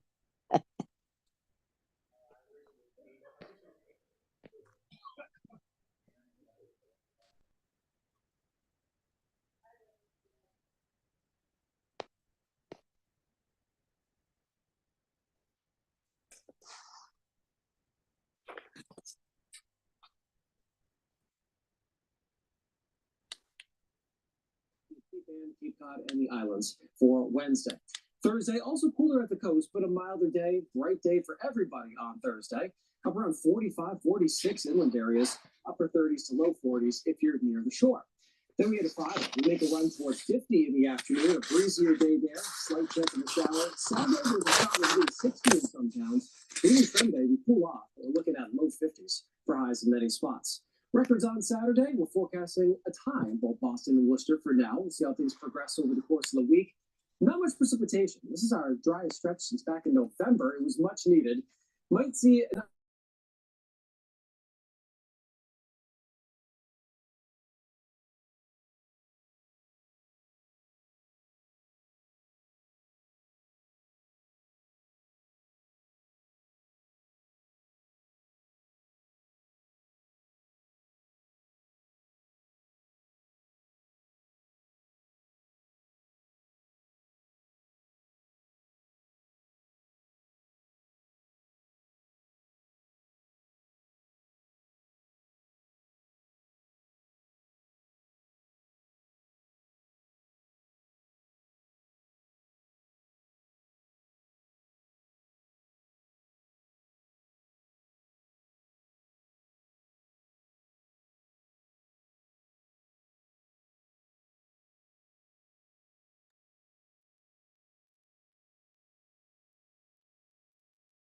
So, like I said, I'm up next, secondary dwellings. I would like to show, um,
Something in here though. Always folder down here. Yeah. All right, guys, we're in kind of on time. Chris, we're back. We're looking at the secondary dwelling. I appreciate the thoroughness of your presentation, but I'm going to ask that you just speed it up just a little bit, like hit 1 1/4 or a half on the YouTube speed selection, okay? You got it. Okay, Can you hear appreciate me? it. Thank you. Can you hear me? Appreciate you taking that in the spirit it was intended. Yeah, absolutely. Okay, we could go down to the site plan if that's possible, right here. So this is a secondary dwelling which defines the south side of the courtyard, which completely blocks any other of the structures from being visible. It is an 1,800 square foot structure. I do have a perspective of it if you'd like me to share my screen at the end of this, if you feel like you'd like some further information. So if we continue moving on. Why don't we go with the perspective now? If you don't mind, can you set them up to share?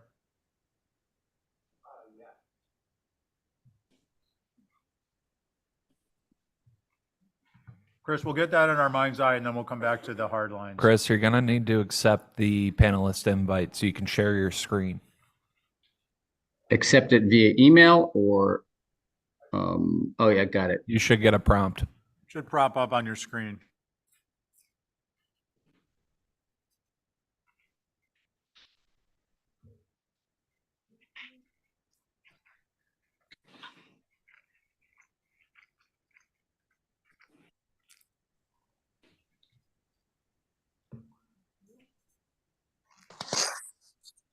It's not share my screen. Okay.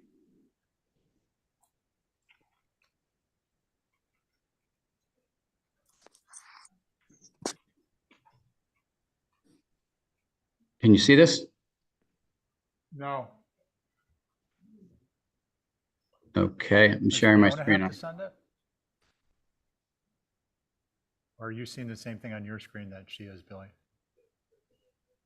Is it because you're in Zoom or because you're watching the channel? You can see that green thing that says share content. Maybe he's not pushing the right thing. Do you I see a green button accepted. that says share content, Chris? Yes, and I accepted it. I have it up on my own screen. Oh, can we minimize our screen and see if that makes a difference?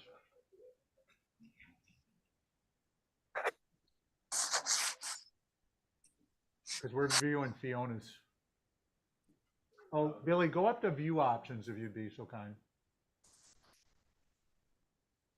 Maybe side by I could also just have a staff member email it to you right away. Yeah, I think, you know what, Chris, we're going to go back to the hard lines. Okay, I thought it was fair going to be a enough. quick, I think Yep. we need to send it from Fiona's. Okay, let's go with what we have up and give us some direction on which slide you'd like. Okay. So the very next slide is fine. This is the south elevation, the one that would face Osprey. It's 1 story. It has 2 wings, an entrance in the center to the courtyard. Down below it, there's a key plan to the left. Again, this structure is on Osprey. This is the interior courtyard. Up on the top left of this is a key elevation. Outlined in red is for the next one down below is the east elevation of this little guest house. And then down below that is the west elevation of this guest house. And that's, that's pretty much it. Their interior courtyard. I know you guys will say this is a ton of glass. It is a ton of glass. It's inside the courtyard, not just visible to someone inside the pool courtyard. Up above it is a section through the entry, 2 sections through the entry. And that's it. Okay, thank you. Oh, I wanted to say it's a double-sized lot, by the way. I know someone mentioned 80 feet. 80 feet is a fairly typical width for most of the houses in this neighborhood, but it is a double-sized lot. For Okay, whatever thank that's worth. For whatever that's worth. No, we get it. All right. Okay. Let's see. It's the same board. It'll be the same board for all these. Who would like to begin? Val. Chris, so this structure, again, I appreciate that it's one story, but there is absolutely no front door. And what's in the middle is open to the courtyard. So with regard to the comment about the previous application, you're going to look right through that open space and through that building to the pond. So that is, do not answer. That is a problem I'm having. Nothing has a presence that says I am a structure and come into my house. I do have concern with the visibility of the courtyard and looking through that other structure, especially at night. And the connector wings look like they're a different material. Is that a barn board that's natural to weather? Yes. Okay. That's all I have for now. Okay, thanks, Val. Let's I'll go. see. Diane. Yeah. I wanted, first of all, he said that the width was 80 feet and there are a lot of 80 feet out there. The HDC calls for 60 feet, not 80 feet. Number one.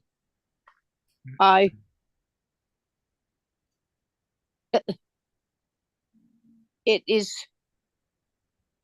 two, like, blocks being built up. There's no sort of confidence, no acceptance of the vegetation and landscape that is on. There are 7 buildings, one way or the other, going up on this piece of property. And there's not going to be much left. I would like to ask him to give us a streetscape or a waterscape of how these are going to look when we see them all together on this double lot. Because right now we're looking at individual here, individual there, and it's doesn't show you what it's going to look like if we're sitting down at the pond or whatever. I think that's important for us to see. So I would like to ask for that to be done, if possible. Okay, thank you, Diane. So Chris, you've noted that will be perhaps a 2-dimensional representation of the previously requested perspective views. Can you say that again, Mr. Chair? So that'll be Diane is asking for a 2-dimensional, what we call a streetscape. So a 2-dimensional representation of what we would be seeing if we were, the perspective drawings that were previously requested from the pond and from the street. Okay, it's a long, narrow lot. So what you would see if all the vegetation was removed on Osprey is the south elevation above on this page. Right, and I've said before that ATC eats with its eyes. So we'll see the drawings and the picture will be, I think someone once said, worth 1,000 words. Okay, Diane, anything you want to add? No, I will say more later. I just okay, fair like enough. to get, yeah. Let's see, Carrie. I agree with the others. I have a problem with the length of this building. The fact that it does read as sort of a fortress gate and a wall to hide the pool. But again, the pool is right through the opening. So it doesn't really make sense if you're trying to hide the pool and then have an opening leading right to it.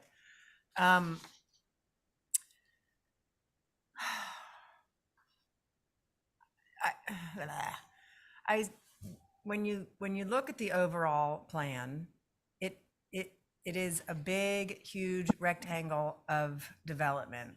And I don't think that is in the nature of the neighborhood that you're building in.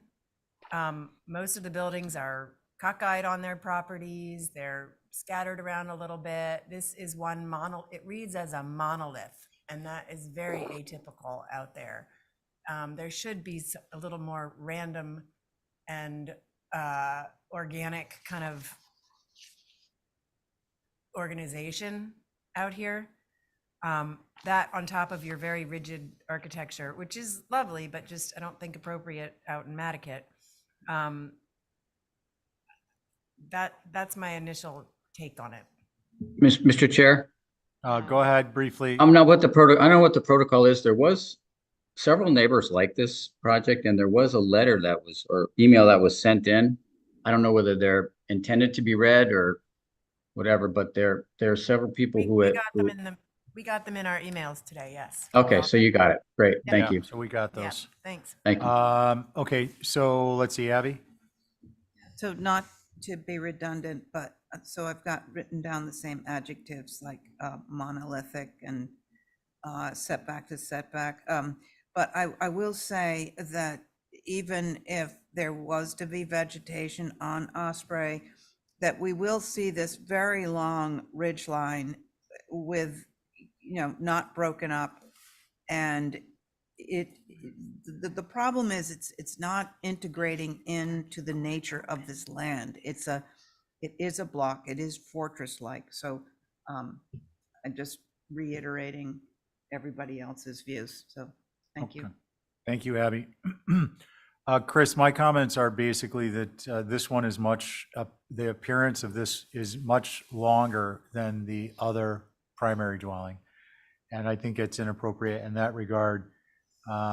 It's an ambitious plan, and I think this needs to be less left to right, if you will, and the massing needs to be broken up to different axes, the perpendicular axes, if you're going to be successful in having the same amount of square footage.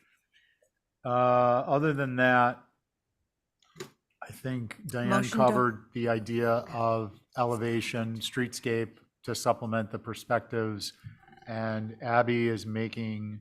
Yes, I'll make a motion to hold for revisions and supplementary information, such as a perspective of that south elevation, or did you want Diane was looking for a streetscape from from view of pond and from the house. On that south elevation and on the main building from the pond? Okay, on your motion? Aye. Carrie? Aye. Val? Aye. Diane? Aye. And I'm an aye. Okay, Chris, how are you feeling about keep going, or do you want these to track until we get a better bite into the main house and the secondary dwelling? I would think that, if I go back and address concerns about these two structures, and in particular show the perspectives of what is visible in 3 dimensions, and we can make some traction in that regard, that it might make sense to move forward with the others. There are not 7 buildings here. There's a pool and a spa that take up 2 of the 7 applications. But nonetheless, I don't want to waste the board's time. I'm happy to address the concerns of these 2 buildings, these 2 structures, and come back. Okay, no, we appreciate that. So can we get a motion for Val? I think it is important to give our input on those other structures because they're actually taller than the houses. The carport, which is basically 4 open sides with edges, and the cabana, he's wasting his time if he's just going to make changes on these and come back with those as they are. Does anyone else feel this? I totally agree. You might want to make some revisions before he comes Okay, back. well then we're not going to track. Look at that. Yeah. Magic, wave a wand. Let's go to the cabana. Or carport, which one's first? Yeah, my only point was if there's substantial changes to the main house and secondary dwelling that could affect the site plan, and therefore we're wasting our time, but. I think you're right, though. I think you're right. Yeah, okay, well, we're gonna go ahead with the cabana. Let's. Maybe he could increase include some measurements of how tall these are or wide or something. There are the dimensions right there for the height. Where? It's 18.7 feet tall. The main house is 24 feet tall with from the average grade, 18.0 feet tall from the highest point of grade. There's an 8-foot drop off of topography from Osprey to the pond. So this isn't taller than the main house. Okay, why don't we look at the site plan, orient ourselves as to where specifically this is on the site relative to the other two dwellings that we looked at, and then we will begin. Okay, we could skip this page for sure and go to the site plan, which shows this is the one for the cabana. So outlined in red is the cabana. It is on the east side. It is open air. It does have a fireplace. It is natural cedar shingle, siding, and roof. So the next page would show some elevations. It has no kitchen, no bar, no built-in cabinetry. It's basically a sunscreen with a fireplace. Okay, thank you. Diane. Yeah. I don't know. I was just trying to get the perspective of the chimney, which shows on the top left. And then when you see it on the bottom left, it looks twice as tall. I don't understand unless I'm looking. See that where those people are standing? It's very tall. And when you see it up above, it doesn't show so tall. I don't. Perhaps a topo addition to his piece of land would be some help, so we see where it drops off. I don't see it as a bad shape right there. The cabana, that's the east cabana doesn't seem bad, and the west cabana also. It's the south. I guess it's the south and north with the chimney seems sort of out of proportion. And it doesn't have all the usual stuff around it, so that's not bad either. So that's my feeling. I guess it would be all right where he's got it situated. And I'd like to know how far away it is from the edge of the property, just so we see, because you see right through it when you see through that glass thing on the first building. So some of the stuff is just sort of hard to know what you can see and not see for the moment. Thank you. Okay, thanks, Diane. Carrie? I think it's like the rest of the building. It's very contemporary. I think it does read as massive for a cabana. The fireplace is really clunky. And I think if you could have a back wall instead of open on that fireplace wall, that would benefit everybody. And just rework the fireplace. It doesn't need to be 5 feet wide all the way up 3 or 4 or 5 feet above the ridge. That's just not necessary. And it just, yeah, I think we're missing a lot on this property by not seeing the topo and a section through it, because I think the deck on the pond side, the stone patio on the pond side is raised above grade quite a lot. And that is your flat platform all the way back to the beginning of your cottage. And I think that's raising a platform quite a lot. I think you said it yourself, there's an 8-foot drop from the front to the back, and this is all one flat plane. So I think we need a little bit of grading information, as Diane mentioned. I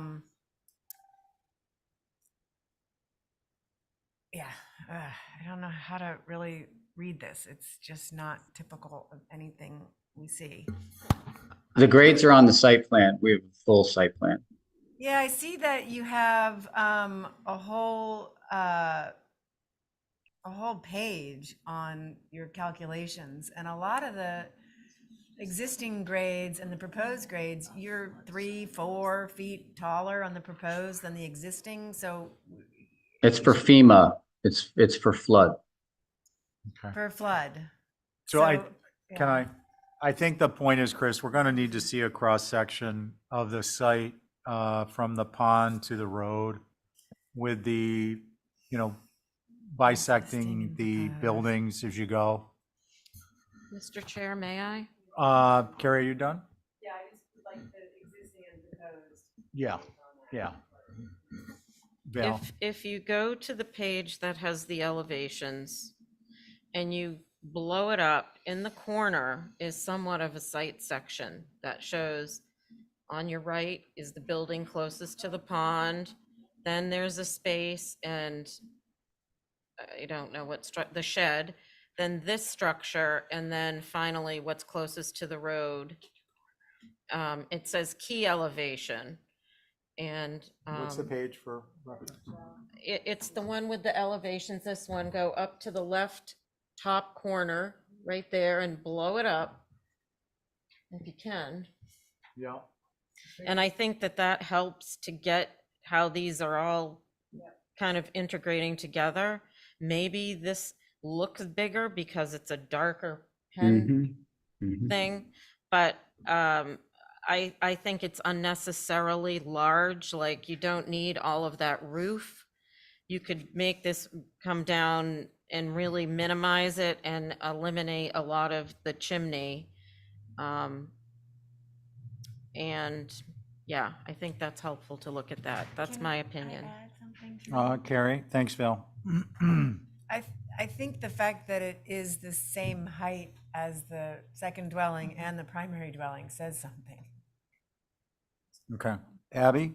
Yep, I'll save for the revisions so I can see the main house and how this all works together, because you might do some revisions and,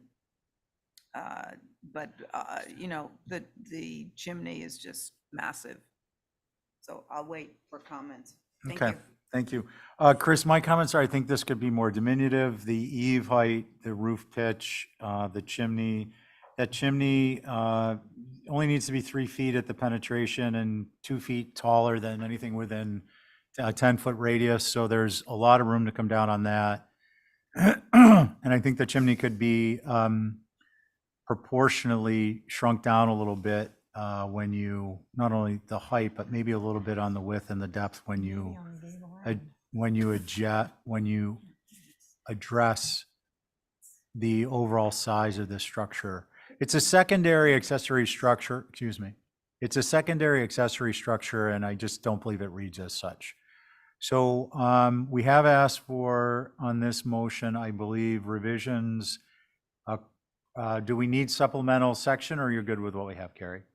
Oh, maybe with some numbers on it would be helpful. Okay, so add some numbers on between the change in grade existing to proposed, and we will get a motion to that effect, please.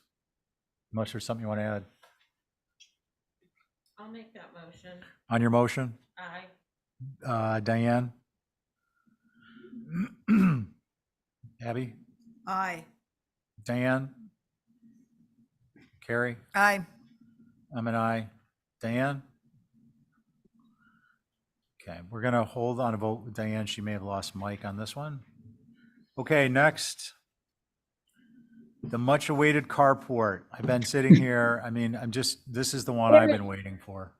Here, Steve, I got it off it got You're muted a- somehow. Were I you a want, yes? yeah, I would like to see that chimney corbelled or suggested corbelled. We do have 7 different proposals. You can count them out. We still got a shed to put in there somewhere, and the pool, and the spa, and we've got to see it in its entirety. So I hope that when it comes back with those things, and I will say yes. Okay, thank you, Diane. Let's see, carport, please. Okay, this is the site plan showing the outlined carport in bubbled in red. And if we go to the next page, it will show more information.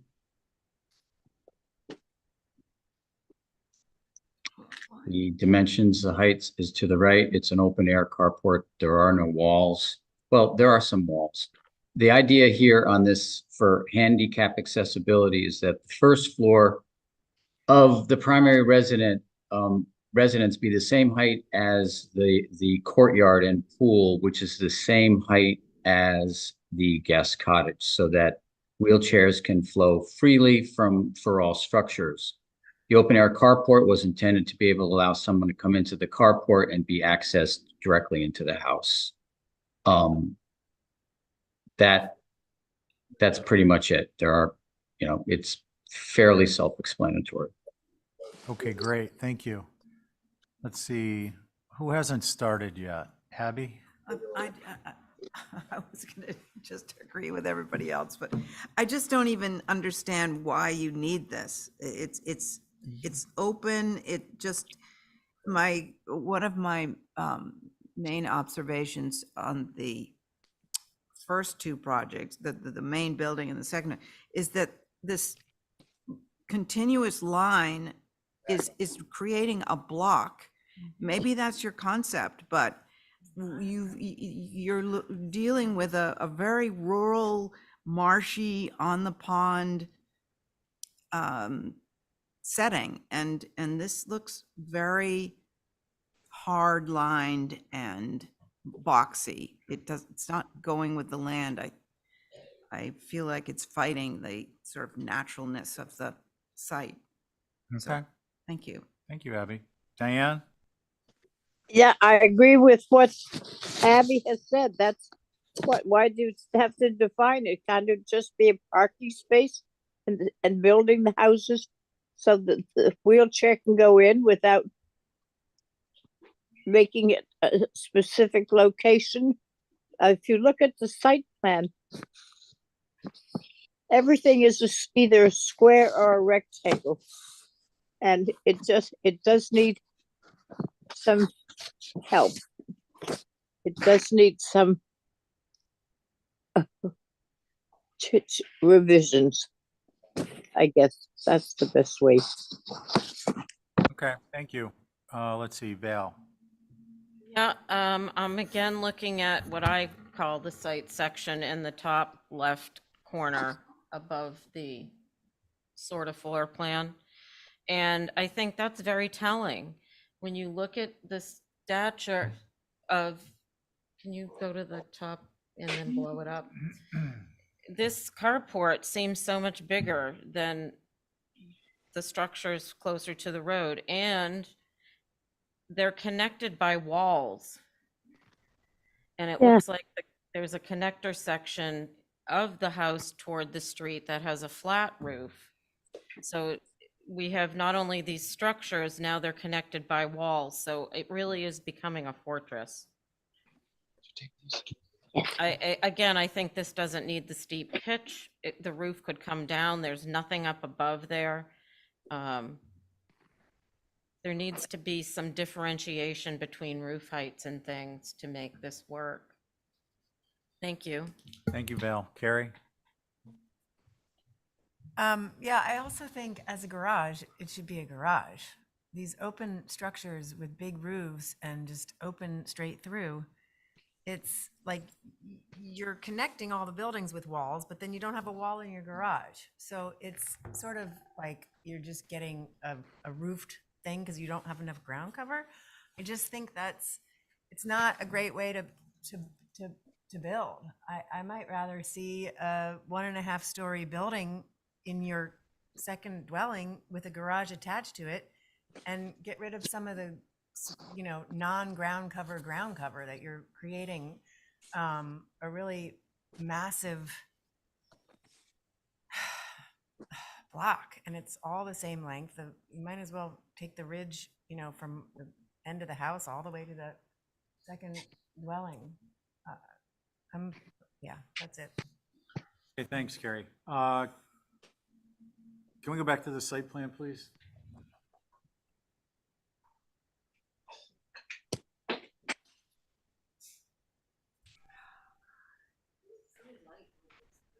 I don't know, it washes it out. It's really difficult. So Chris, I'm just gonna give you a global this structure itself is, I think again, ambitious, needs to be a smaller scale overall proportionally, and I think it'd be more successful. And I think that if you're gonna pursue this concept that you've laid out, and I'm not speaking for anyone else, but for me, the success lies in decreasing the overall size of the secondary and dwelling and the accessory dwellings.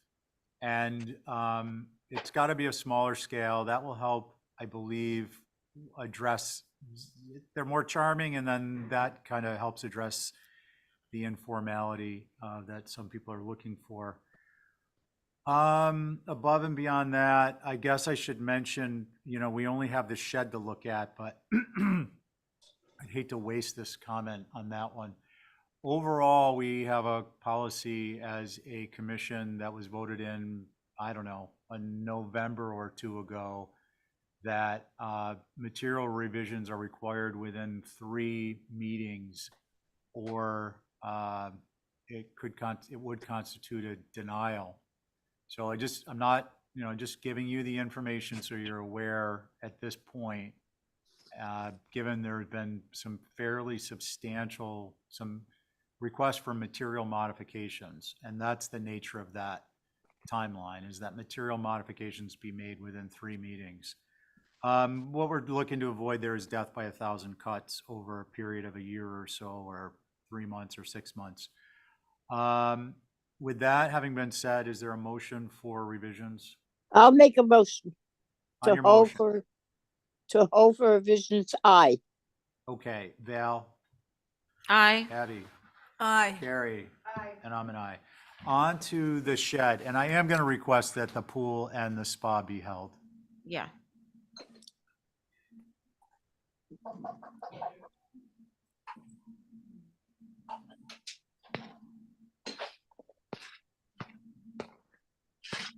Okay, the shed.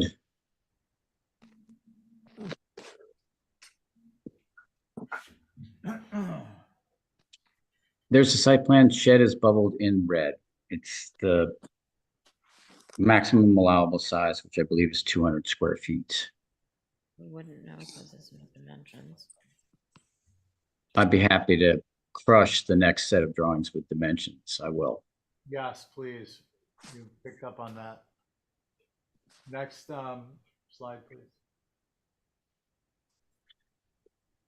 So it's just pool storage. There's the plan to the left, elevations to the right. It is obviously much lower than the other buildings that you have looked at. Dimensions are on the right. It's 200 square feet. It has double doors to bring stuff in. It has a window on the east side and no window on the west side. Sorry, it has a window on the west side and no window on the east side. Can you zoom out a little so we can see the whole thing? And maybe scrolling down just a little bit more to show the gable ends there. Okay. Again, it's inside, it's in this area. I don't know how much of it would be seen. Perhaps, I just don't know what would be seen by anybody. Okay. I'm going to ask for brief comments, please. Val? I think the proportions are mixed up, like the gable should be the shorter side and the eave the other way, but also just to be aware, exempt sheds have a maximum height of, what is it, 15? 16 feet. 16, okay. Yeah, and this is a little over, so that's just an FYI. Okay. Thank you. Does anyone have anything to add to that? What No, but I'll emphasize what she said. Okay. Does It's 16 feet off the slab as I read the regs. Yeah, 16 feet off the top of the foundation. Yep. At least that's my understanding of zoning. Okay. Can I ask a question? Go ahead, Diane. Where is that pool storage? Can we go back to the site plan, please? He's showing it next to the shed. I just can't find it on the. That is the shed. The pool equipment's in the shed. Oh, well, it would have been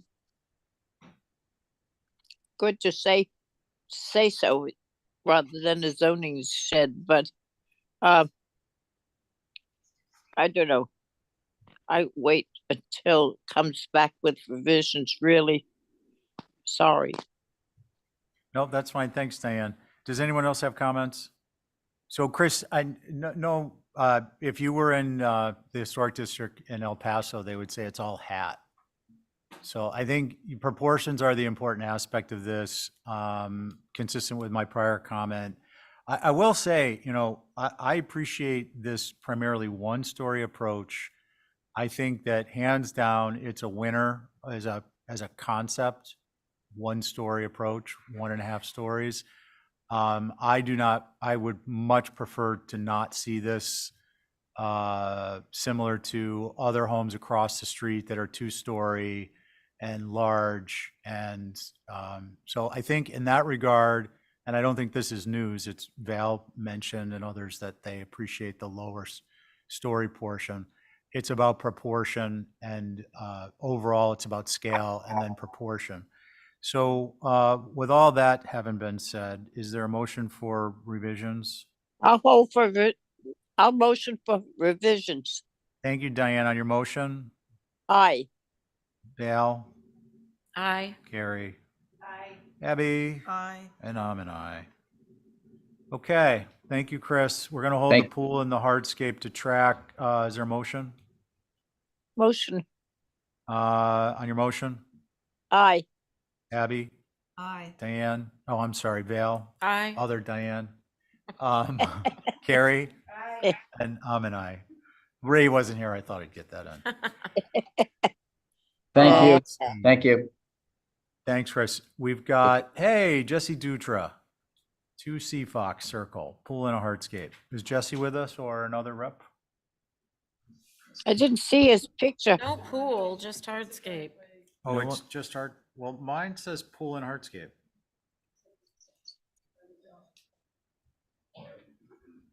Waterscape. No pool, just the driveway. Okay, well, regardless, we don't have them here, right? Yeah.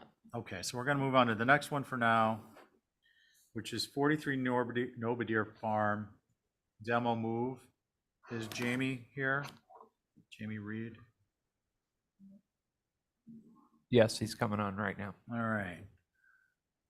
Hey, hi. Hi, Jamie. Welcome to the HTC. Thanks for having me. Why don't, we've got a funky thing up there right now. An administrative. There we go. No worries. Can we zoom out, get the full picture of the locus, please? Okay. Jamie, which structure is it? It's on the south end of the lot in the middle there, the little one. I'm sorry, I couldn't make out what you said. Hold on. How's that? Is that a little better? Yeah, that's good. Which structure is it relative to nobody? It's the south end of the lot, the middle one, in the little building there. Okay. Yep, right there, to the left of that. Can you scroll to an image of it?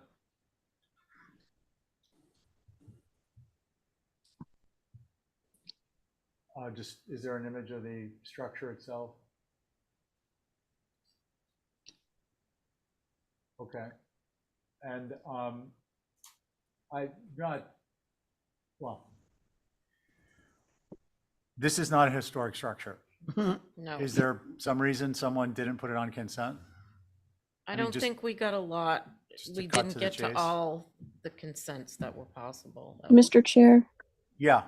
while I concur that it's not historic, there was no date of construction nor are the information from the property card indicating its dimensions as you all typically like to see, or elevations. Okay, so what we would typically request here, if you guys get these and you're inclined to do a consent, is to request a copy of the property record be attached as a condition of approval, and dimension somewhere in the application information, it should include the length, or I'm sorry, the height of the tallest ridge, so that the concept there is we have it in the records, number one, and number two, if someone is inclined to, if someone is interested in the property, they have the information they need available from the town website to determine whether or not they want to pursue looking into it further. Can we have a motion to that effect? Yeah. So moved. I just had a question. Is it big? It just doesn't look like it's the building that is that footprint. Yeah. Jamie, is this the one that's the one? Yes, correct. Okay. It's 297 square feet. So it's the garage. It's not Yep. the middle one. Sorry, in the middle of the lot. I'm sorry. Wait, repeat that, Jamie? It's on the south. It's the building all the way to the left. If you're looking at the locus. Go back to the site, the locus, please. It's the little one all the way to the left. If you're looking at it. Yep. Okay, you go in, it's on the left. Okay, with that having been clarified, thank you, Vale. Are there any concerns? No. And this is not a dwelling, correct? No. Correct. So this would be a demo move, but it's not required to be advertised. Do we have a motion? No. Motion to approve is submitted, just clarifying on the site plan exactly which structure it is and putting the information in from the assessor site about the size. Okay, so the footprint from the property record Yep. card, please. Yeah. On your motion, Vale? Aye. And let's see, Abby? Aye. Diane? Aye. Connie, you would have been next, Aye. and I'm an aye. Okay, we're gonna move to Cliff Williams. I was gonna. Thank put you, this on everyone. consent, but we'll go through the motions.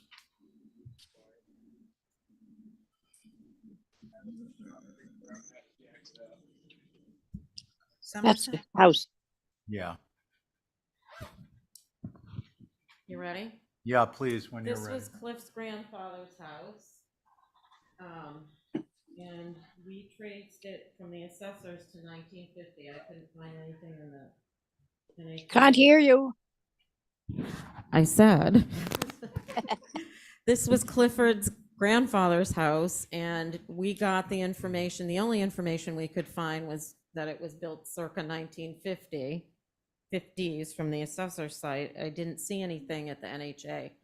What he would like to do is clabbered the front facade, and then he has, if you go to the next page, saved a little pediment from another place for Monomoy, and he would like to, that was me cutting and pasting, putting that over the front door instead of the one that's there, to reuse it. That's it. And the color is Quaker gray, the clabbered, and the trim will stay white. Okay, thank you. And I just want to note for the record, that would have been a consent with conditions. I got some questions. Yeah, please, Abby. Okay, so on your cut and paste, you've got this sort of triangular hat. Now, I'm assuming that it's within the recess of the front door, that it, The front door isn't recessed. it's just gonna be over the front door, and no, it's not to scale. Yeah, And you, the posts will be new, thicker posts. okay. But the way you've, the way it's pictured right now, it's going way out to those windows on either side. So I'm assuming that that gets brought into the new posts, or I'm just trying to imagine. Can I jump in just to? Yeah, please. So this, you said it's not proportional. This has a very wide soffit area on both the left and the right. Is the size of the piece that's going on the front of the house actually that wide, or is it actually wider than it's not as wide as shown? It fits within the windows, and it fits, I mean, when you say it isn't proportionate, I think it's pretty close. Okay. Oh, actually, you cut the piece. Yeah. Okay, and then Cliff, the extension question on that is, what about the concept of expanding the width of the porch? If you're gonna reutilize what's there, so that you don't, the vocabulary and the rest of the structure doesn't indicate soffits like that anywhere. So the idea would be to bring the posts to the outer extremities, perhaps even add more posts on the inner arch. So you've got this structure with the bench slid out to here, which is like on these, and then you'd have posts on the inside, maybe on the inside left to right of the benches. Right, so maybe it wasn't totally clear. There's a deck that goes with that it came from Four Monomoy also, a wooden deck. So I'm going to get rid of the deteriorated bench step that's there now, and replace it with the existing deck that went with it. And like you said, the posts do go farther out, proportional to where it should be. Those posts that are there now, the existing posts that go to the smaller structure. Okay, and then one last question for the benefit of the group before we move on. Are you going to have double posts so that this architecturally reads as being supported on the corners and being supported at the arch, as opposed to these floating? Yeah. Yeah. So, Yeah. could I, if I could? Yeah, I just want to get an answer, and then we can jump in. If that's what you'd want me to do, I can do it. I was Okay. Like I said, I had this thing because I was supposed to reconstruct the house from Fort Monomoy, and I didn't. And I kept this piece because I knew the deterioration of the existing structure. Okay. I thought, well, I'll save at least one piece of the house I moved. Gotcha. Abby. So Clifford, I love your grandfather's house. It's beautiful house, and I look at it every time I go down Somerset Road. I think it's great. It's deteriorating. No, but I'm glad you're taking an interest in it. But I think in order to keep that aesthetic, I would like to see actually what will actually go there and fit in, because I think it is a very attractive house, and I'd like to see that renovated to its bestness. Thank you, Diane. Yeah, I can't tell you how many hours we have spent in this house. Oh, it is something else. It is remarkable inside. I don't know what year Holly has it down, but I think it's older than 1950. I really do. I would agree with that, Diane. Through you to the chair, from the chair. Okay, Yeah. so, It's Preston Manchester's house, and he did very little to the front of it inside, so it's good. I don't know. I think that portico, whatever you want to call it, it doesn't go with the front of the house. I don't know. I'd like to see it drawn in how it would be. But it seems overpowering and changing it with the change of the material on the front. It may be fine, yet again it's shingled, so it would have to be clapboarded. I don't know. I'd like to see a drawing with the clapboard on it so we can see what it does, and I would like to see if you could track down the actual time that it was built, which I think is older than that, as Holly said. Thank you. Okay, thank you, Diane. Joe, I'm sorry, you're going to be on this and Carrie. So who would like to go next? I'll go. I think the clapboard is fine. I think the entry portico needs posts if it's going to happen. And I also think it should be clapboard on the front of it. So there's going to be a little trim detail that we won't see unless it's drawn. But I think double posts are necessary as well. Okay, thank you. Joe? Yeah, I agree with what been said. I think with the absence of a drawing of this actual structure on the house, I like what's there now. So I think I'd want to see the drawing as well. And I don't have any issues with the clapboards. Okay, thank you, Joe. Yeah, I guess I'm inclined at this point to go, I agree with Joe and Carrie and everything that's been said. I think a simple drawing that shows the front elevation, the clapboards, a typical deck with typical fascia depth and a step, and the 4 posts will go a long way.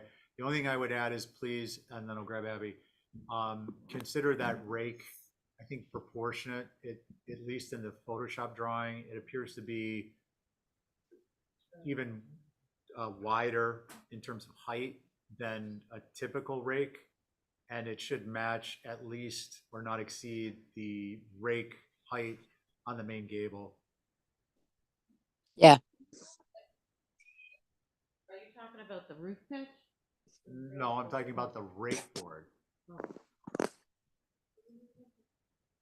Abby? Yes, yeah, and about the clapboard, were you going to?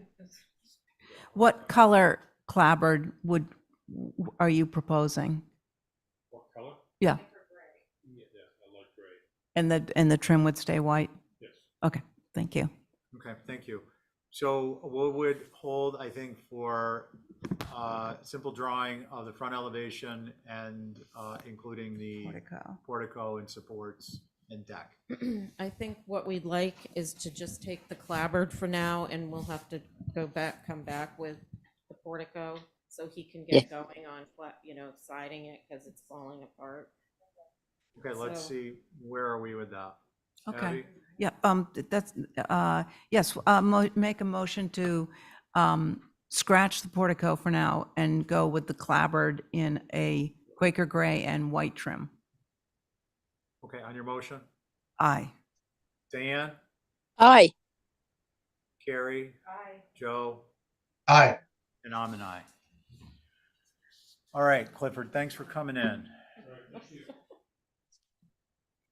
Val, 8 Chuck Hollow Road.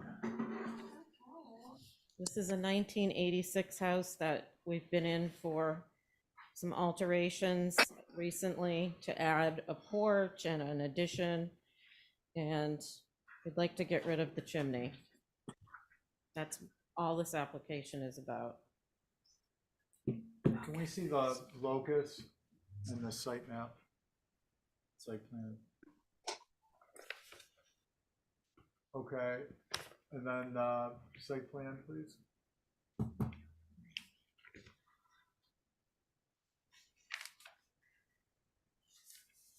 Okay, and Val, where on it? It's on the It's kind of on the center? rear of the house. If you, I have the elevations following this.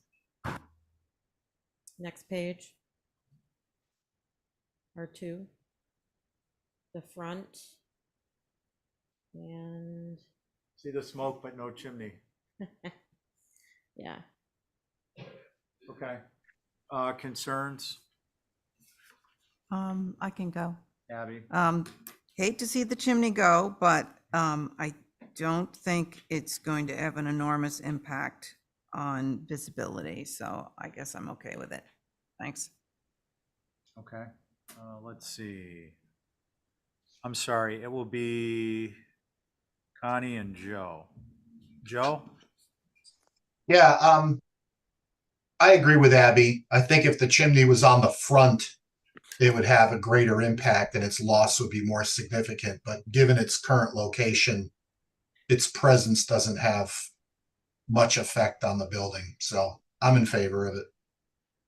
Okay. Connie?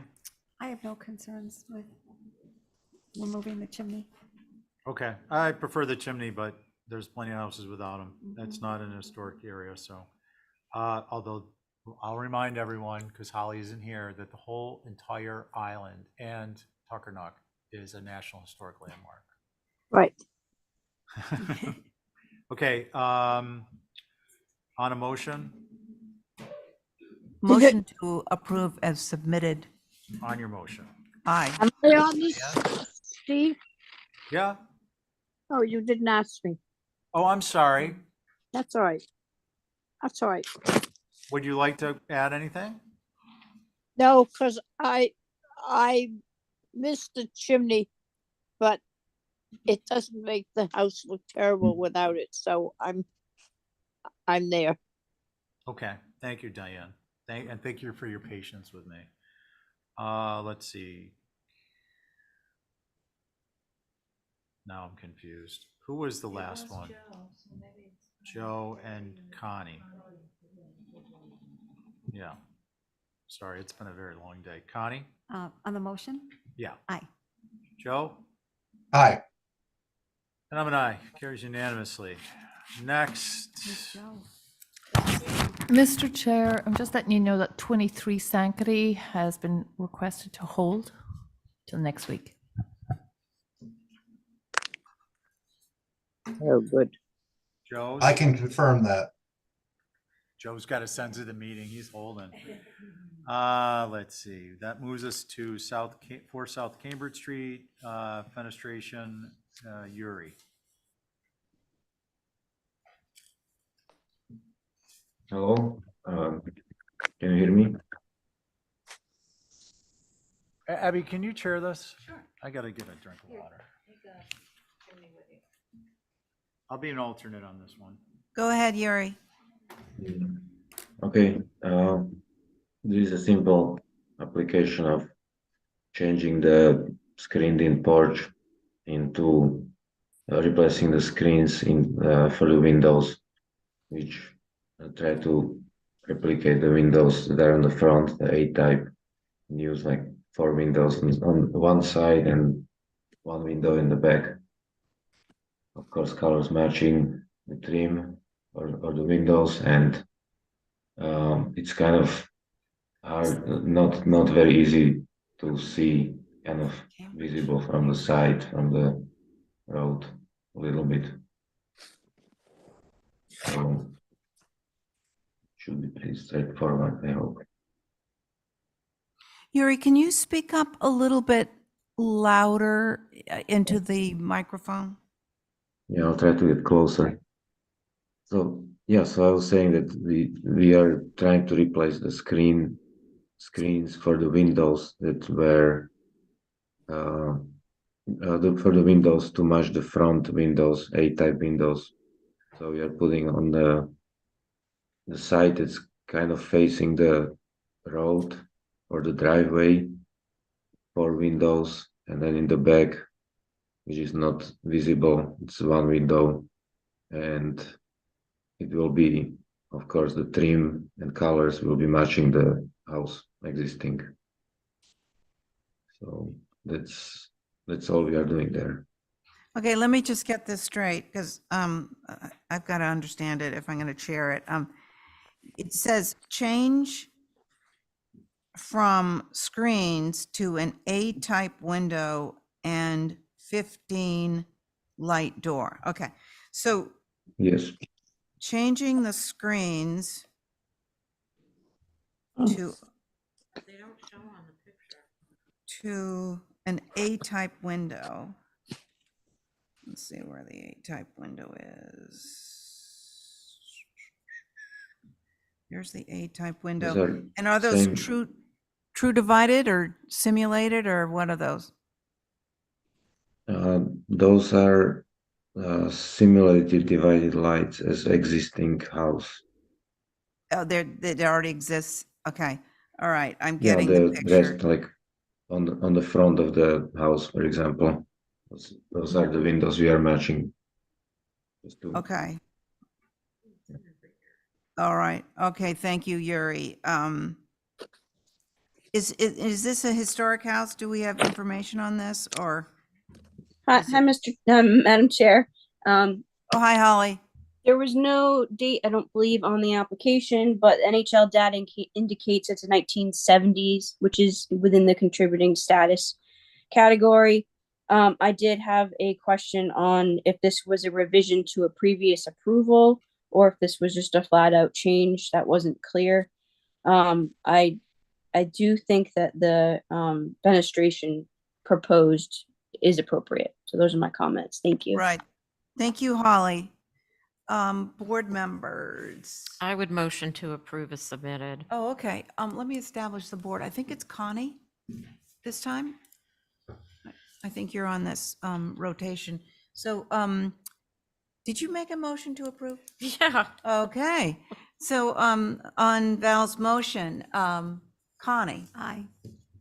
And Carrie, can you be on this? Yes, I can, and I'm fine with that too. Okay, good. Val on your motion? And Diane. And Diane, did you? Yep, I'm okay with it. Okay, good. All right, there we go. And I'm an aye, so thank you, Yuri. Thank you.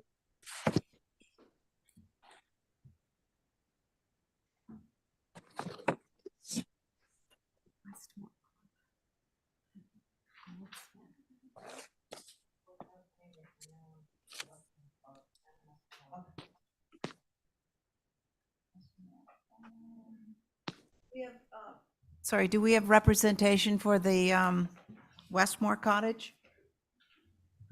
Yes, Adam Davis from Goldsmith Architects. How are you? I'm good. How are you? Good, good. Would you like to tell us about your project? Yep. So this is a revision to a previously approved design. This is a house that's located kind of at the end of the grass courts at the Westmore Club. It was approved a little over a year ago for mainly the fact that it's just plain not visible from anywhere. And given the current plan, there will be a hedge that sort of separates the house from the courts. And then this is completely surrounded by a wetland on the eastern and southern and mostly the northern side too. So it's very well shielded. But we've had some back and forth conversations with the planning board. And with that, basically appeasing to the neighbors to try and reduce the scope, we've made the house a little bit smaller, a little bit shorter, changed some of the detailing. So it really is just going to look like more shingles just kind of poking up over some hedges. And with that, we are here again today. Terrific. Thank you for that. Mhm. Okay, it's a new thing. I guess Holly's not on this one. Board members. So Joe, would you like to be on this one? Sure. Okay. Do you want me to speak first or? Yeah, if you're ready. I wasn't sure. Yeah. I just taken a quick look at it. The scale looks to me like, at least visually, that it's been diminished. And I think you've added a lot of character to the structure. There's a lot to digest because the changes aren't minimal, but I feel like it's appropriate. I don't see anything at the moment that I would raise objection to when I compare it alongside what was previously approved. Thank you, Joe. Val, are you ready? Yeah. I appreciate the changes. It's gone from almost 23 feet to 1910. And I agree with Joe. I think the elements that are being added have added some more of that classic character to it. So I do think it's appropriate. Thank you, Val. Diane. I think it is appropriate.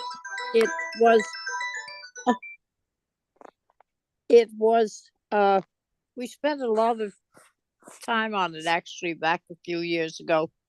And I think that it has not lost its attractiveness in getting shrunk. So I'm okay with it. Thank you, Diane. So that's one, two, one more. Carrie, could you comment on this? Yeah, I don't have anything to add. I think the diminutive height and sweet little detailing, but I also think we're not going to see it. It's back behind the tennis courts. Right. Yep, it's oozing with character. So do I hear a motion? Motion to approve is submitted. Thanks, Diane. On your motion. Aye. Aye, okay. Val? Aye. Carrie? Aye. Aye. Joe? Aye. I'm an aye as well. Thank you. Thank you very much. Have a good night. You too.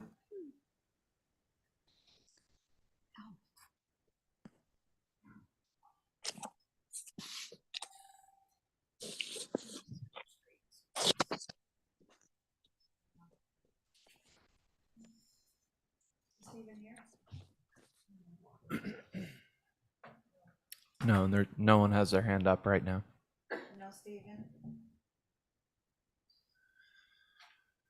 Do we have to motion to hold that or just skip over it? You can just skip over it. That's what he did before. Okay. So, 51 West. My comment. Wabbit. Anybody from WAPD?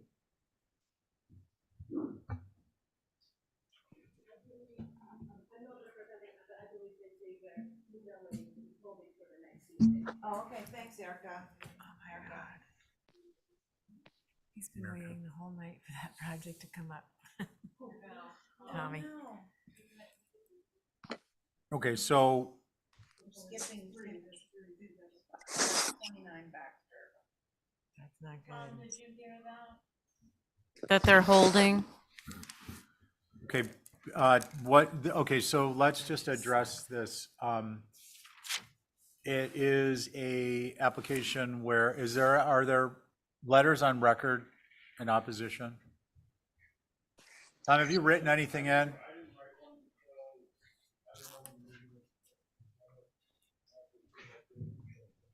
Okay, so at a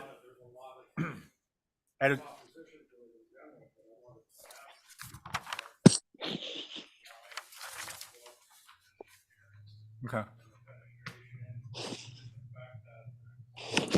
Okay, we really can't get into the application itself because we're not going to open it because they've asked to be held. So I just don't want to get you too far out into it.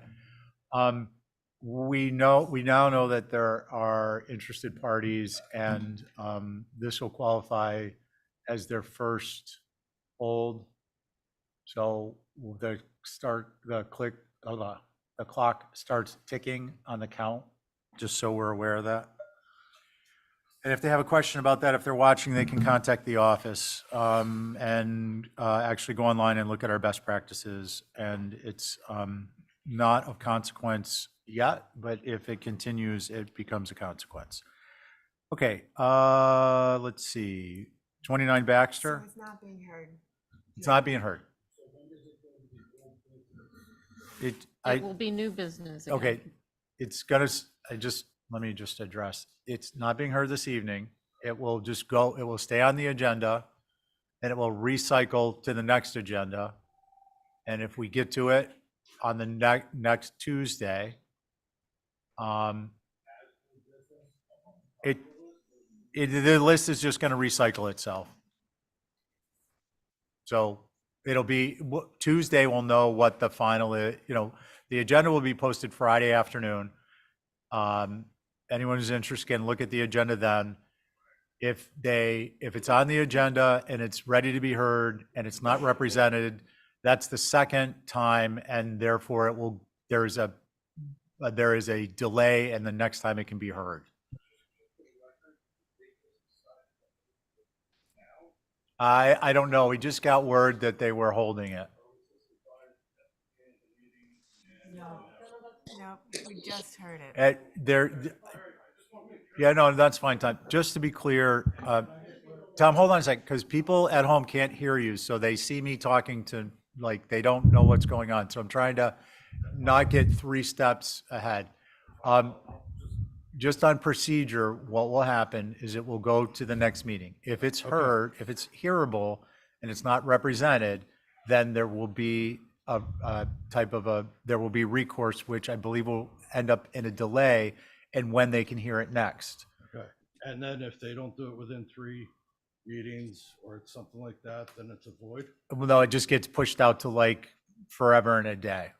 Okay. So it's a time penalty. And then in regard to in regard to withholding this discussion for the Right. opening it up, that was decided by somebody. That's what I was going to address. So we don't know because we've got staff out Okay.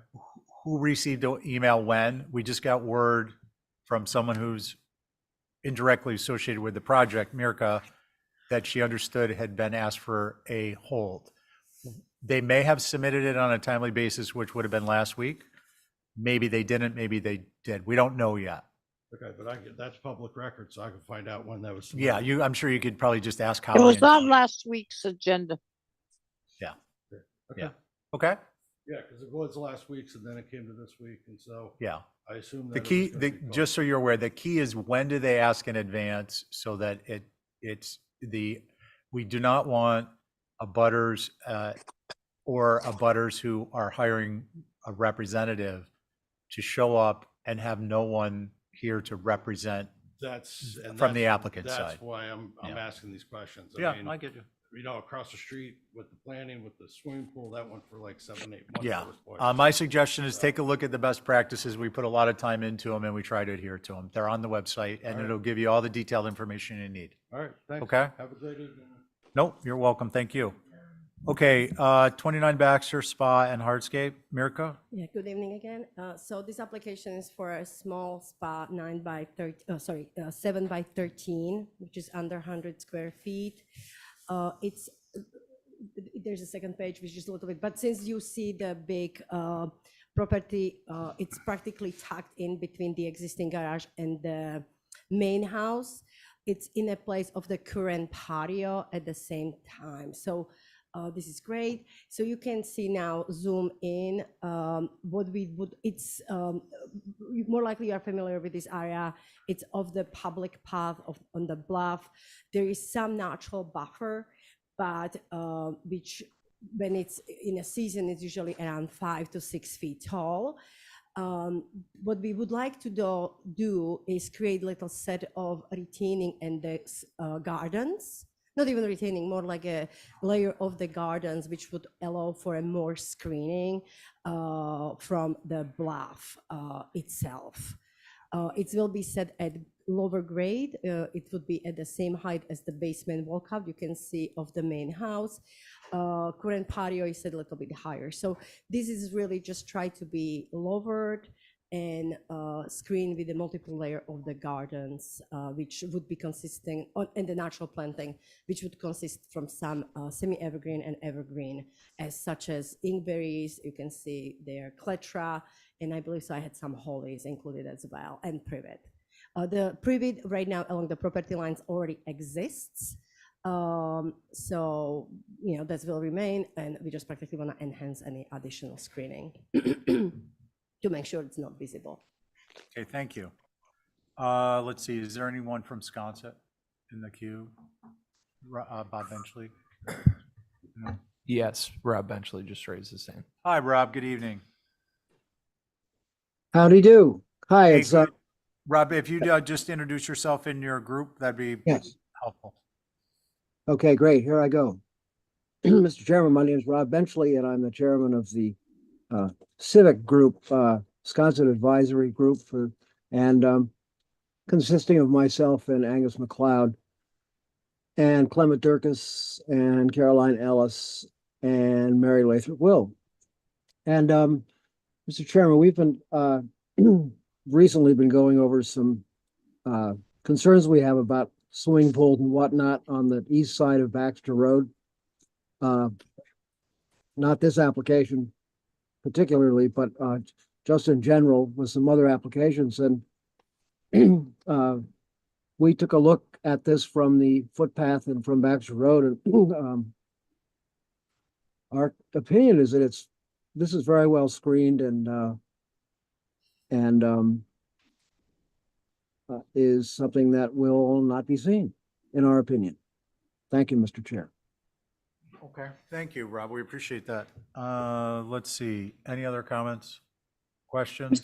Mr. Chair, Yeah, Holly. I just wanted to opine on the date of this structure. It's a circa 1930s, and I actually agree with Rob's comments. Thank you. Okay, thanks. Okay, concerns? Who would like to start, if any? Yeah, so I know what Rob was referring to about there are no swimming pools or spas on the ocean side of Baxter Road at this moment. So this would set a precedence. I appreciate the screening. And that's why I think it might be okay, but I would make it even smaller just to make it really completely invisible. It's 7 by 13, did you say? Which is the Yeah, under 100 square feet. Right, but I mean, given the sort of the thing we're going through, I think making it smaller by a couple of feet would make it a little bit more digestible. So those are my thoughts. Thank you. If I may just point out, like I intentionally rotated it with the shorter side to the bluff. So just even if it gets shorter, it's really one.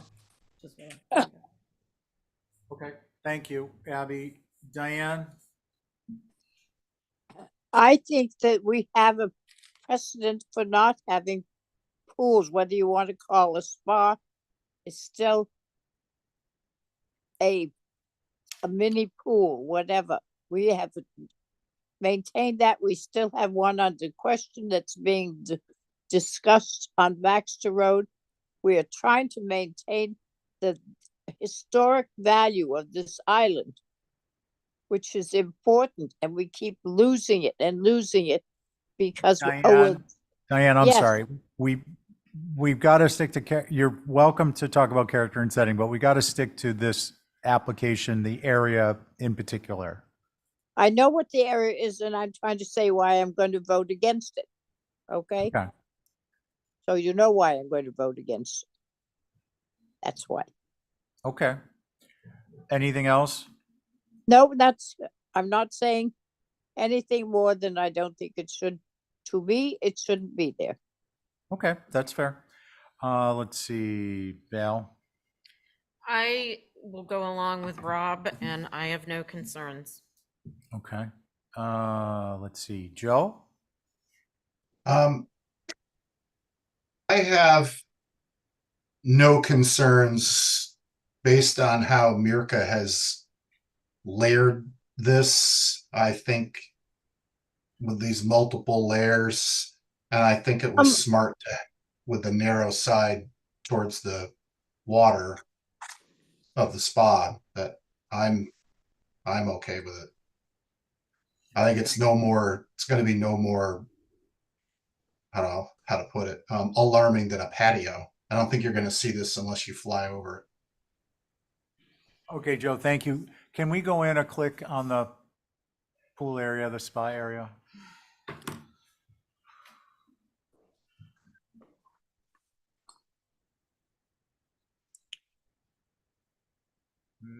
I promise we'll do better. Pardon? Smaller files. I got the message today.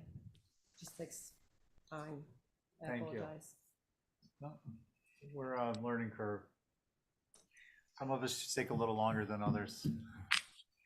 Sometimes the part between the computer and chair.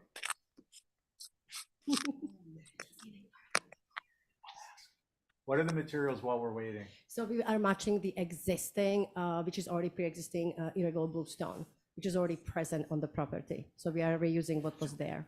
I mean, is it going to be turquoise? Oh, you mean the color of the pool? No, it's going to be dark. Oh, can we go to the site plan that has the grade with topography on the landscape? The sheet of before it, please, Fiona. I believe so that's the last Or one. maybe it's the one after it. Yeah, I'm sorry. I believe so the last one.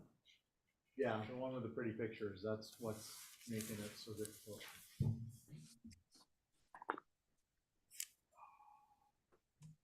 Page 5.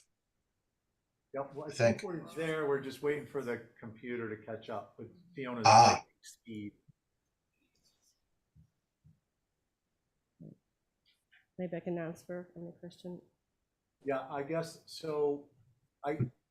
My only concern, and you can address this, is Mirka, the grade at the pool area is 59 feet. So it's about 3 feet above the area where the path is. So if you're at that higher elevation walking around in your bathing suit, Oh, are you going to privacy. see, because the angle, or is the privet going to contain it? As you can, yes, we definitely want to have a full privacy from the pool area towards the bluff. Okay. So there is a proposed like a 6 feet or so privet on the planting, which is like, you can see it even on the plan, the row of the privet. Yeah, I just couldn't zoom Yeah. in, so I just figured I'd ask, it'd be on the Yeah. record, we'd be done with it. Yeah. Okay, that was my concern. I agree with Rob overall. I think the screening, you addressed she already addressed the materials. Yes. I just have a concern about something. Okay, Abby would like to take another bite at the apple. Yeah, sorry, just, I'm looking at the size of the patio around the pool. If I'm reading this correctly, it looks like, is it that whole, where it says patio TME 240 square Yes. feet? Is that the whole bluestone patio? That would include all 4 sides of it, what you can see. So Right. The depth of the patio itself on that side, it's like 9 feet the maximum, just enough for like few chairs to put in. And then there's another patio in front of that on the water side? Yeah, that's for dining table, yes. Okay. But if you zoom out, the amount of lawn and open space in this area is, this is really just small little corner to comparing to the rest of the property. Yeah, so, yeah, that makes an additional concern for me, is the amount of patio, sort of one, like on top of the other. I think it's a concern. It's concerning for me. Thank you. Thank you, Abby. What would we like to do, folks? Motion to approve is submitted. Okay. Not visible time inspection thereafter, no grade With the change other caveat, than existing yes. Yep. or shown in the application. Yep. On your motion, Aye. Abby, No. Joe, Aye. Diane, No, and I'm an aye. So 3 in favor, 2 against for the record. Abby and Diane were noes. And we are now moving on to 9 Woodbury Lane.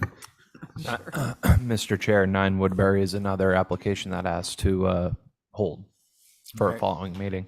Well, can we check the queue, see if there's any abutters? I don't think there are, but just to have done it. Anyone with their hand up?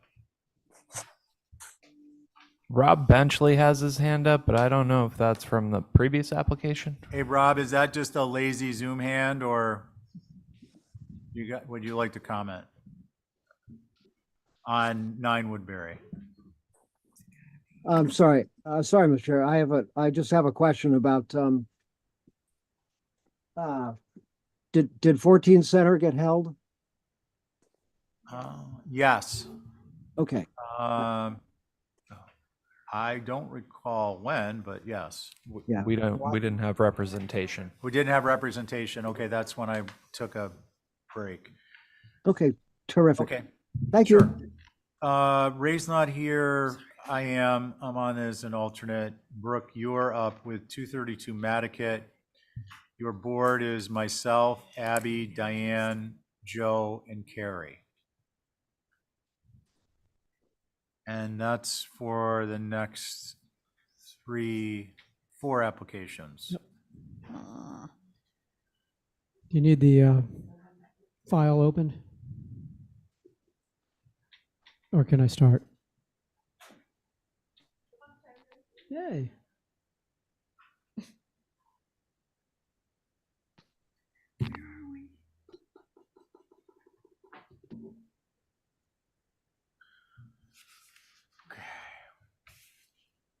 We really need a stronger connection here. Like, there should be a hardwire, so it's like lightning fast, like a commercial for internet, not a slow modem. Right.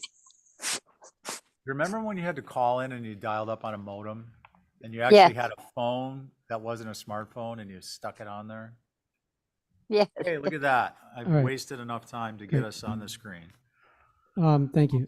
So this is the main house. The last time through, there was some current concerns about the front dormers not having enough cheek wall, and there was some concerns about the deck and the porch roof pitch. The whole sheet. And also there are some photos in this series that will hopefully help convey context. So looking at the front, which is the west elevation, which is the top left corner, I raised the windows and the dormer headers. I reduced the size of the front porch. On the south elevation, which is to the right, I believe that's the south. You just see the profile of that, and then on the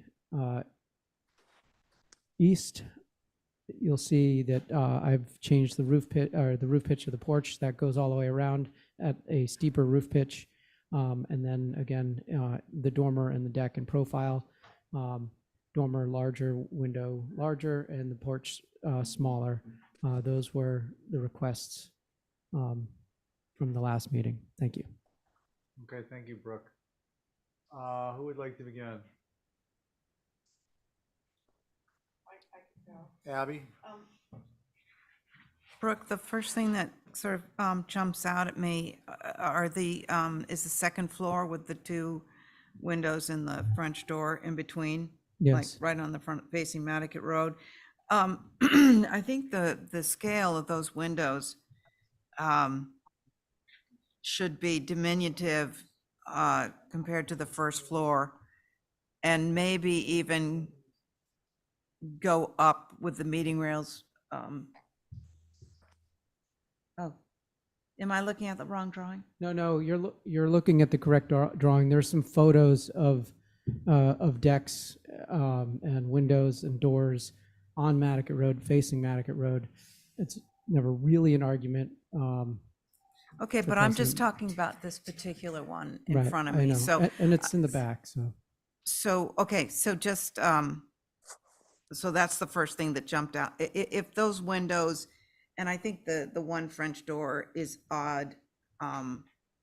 So that's my feeling. Everything else, I don't have I'm fine with. Thank you. Okay, and Diane? Yes, I will go. I think that the dormer up in the east sits in the middle. It's doesn't fit in at all. Should be brought in. Should be the size of the windows. All the mulled windows. I don't know whether they've become very noticeable because they're so dark, but there's no reason you have a whole second floor there over those French doors to separate those two mulled windows on the left under that dormer. You have the same thing in the three mulled windows on the little shed. It should fit into the area. It shouldn't be sort of pinned out because it is odd. I think I don't mind on the south elevation, although that's three mold on the first floor of the south elevation. I don't mind the north elevation. I think that the east elevation needs to be fenestration removed. And I think on the west elevation, that Abby is right, and those windows up on the second floor should be reduced somewhat. The 3, 6, 9, 12, it's a 12 pane French door, which takes up the same room as the 12 over 12s. But I think it should be, the fenestration should be reviewed. Thank you. Okay, thank you, Diane. Let's see, Joe? Yeah, just want to make a comment about the ganged windows. But it's a question to the applicant, I guess. It looks like all the ganged windows are existing. When I look at the as-built drawings, am I reading that correctly, Brooke? You are correct. The windows facing the rear of the lot, which I believe is the, I think that's the east elevation. East, yeah. Yeah, those are existing, and there is a lot and a bunch of houses behind that, so it's not really visible. And then because of the angle of the building, when you go around the corner, those 3 windows, I don't think are going to be visible. It's at the back of the lot. And if you're talking about context in that part of Nantucket, I think that I could go out there and find every manner of craziness in terms of fenestration and proportion, but I'm not going to sit on that. Okay. So I guess the thing that still troubles me a little bit, and this is a little bit tricky to evaluate, by the way, because you don't have the previous submission. I know you're trying to keep it clean and all on one page. So on the one hand, it's nice that you've got everything on one page, but the previous submission, I know there was some subtle things that you've adjusted on the west elevation, so it's hard to compare. But the pane size of those 2 second floor windows relative to the center door feels a little disjointed to me. And I was wondering whether or not that gets changed to a door that maybe has a wood panel on the bottom, and maybe the lights of the door start to become more congruent with the flanking windows. Just a thought. I'm sure that the proportions of that door are getting stretched because you push the header up of the dormers. I feel like those could squeak up even a little bit more. I don't have an issue with the size of those windows.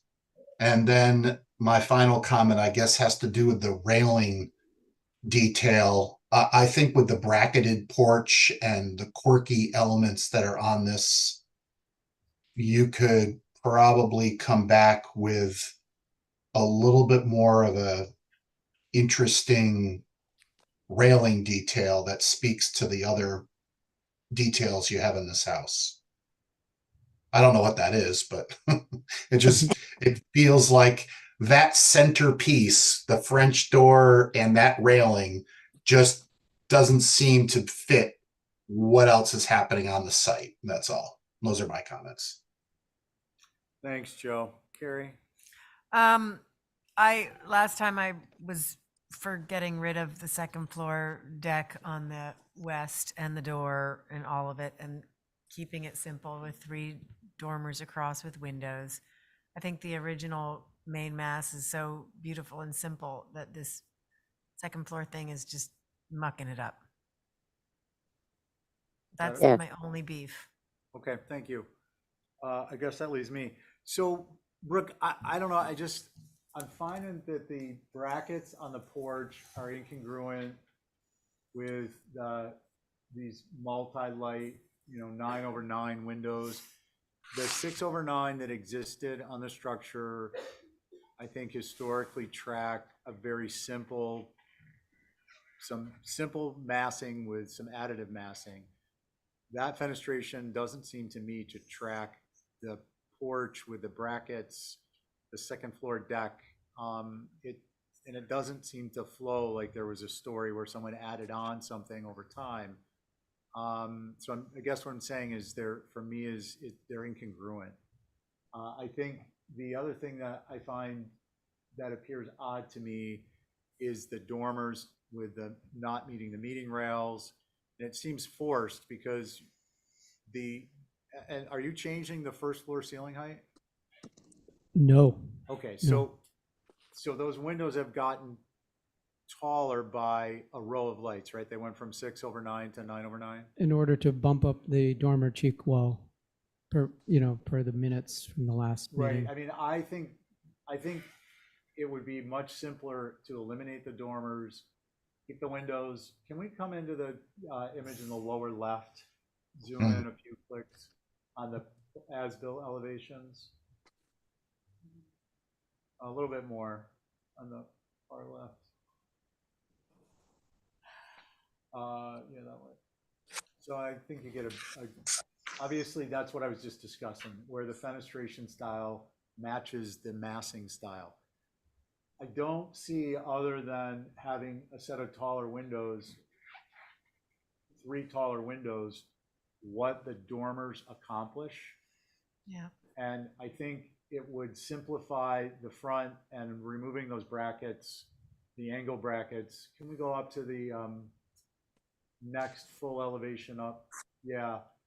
I just think it would be much simpler. And I think removing that second floor deck would be beneficial too. And I don't know, maybe it's far enough away from the road and it is on an oblique angle that these aren't as relevant as I'm thinking they are right now. But I would not be adverse to personally requesting modifications, but at the same time that we do a view, so that if you come back and you haven't, if you're feeling strongly about these elements, my viewpoint that I've just expressed may be tempered by my viewpoint when I drive over there and look at it in situ. Those are my comments. What do we want to do, folks? Could we just ask him, and before we have to go see a view, but would you be, because I really think Stephen's, I think that the dormers are taking away from this simple structure. And I think if you can just put them under the eave like they were originally, would you be interested in that, or should we do a view? I'm just saying. All right, so it doesn't seem like I'm going to have much traction because there's definitely a majority that is having concerns about the dormers. I'd like to keep the porch, and obviously that means that the deck has to go if the dormers go, because you can't get out of there without dormers. You can't get out of the room. And I don't really want to wait another month for the minutes to get processed either. Well, we won't require minutes on this. So I don't know, you might not have been at that meeting, No. but unless we request minutes, you don't need to provide them. Oh, really? Yeah. Okay, so we'll just be going on the recordings? Well, we'll just, Yeah. we presume that it's, what happened was we were getting to the point where minutes were relevant because there was such a long delay. Yes. So if you turn this around and it's back in the queue and we hear it in a couple weeks, then we don't need the minutes. Okay. We may, on the other hand, request minutes because the Right. project is so complex, we want to rely on them. Right. So This is not releasing one it of on its those. own recognizance. Pardon me? Releasing it on its own recognizance. Got it. Yeah, so, okay, well, I definitely understand. I would maintain that the east elevation, even though it's a quirky dormer on the 3rd floor, I definitely don't think it's visible, but I will It's bring your all that. choice. We Yep. can either do Yep. revisions and a view, or we can make an Exhibit A and approve it without the dormers and the deck on the 2nd floor.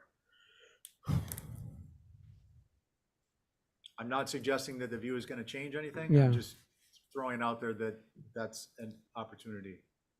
Yeah, I think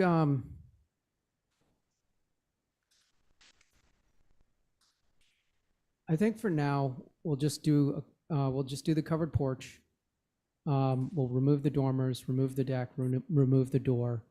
But I do want to keep the wraparound porch, and if at all possible, keep that third floor dormer facing the rear. Again, lack of visibility.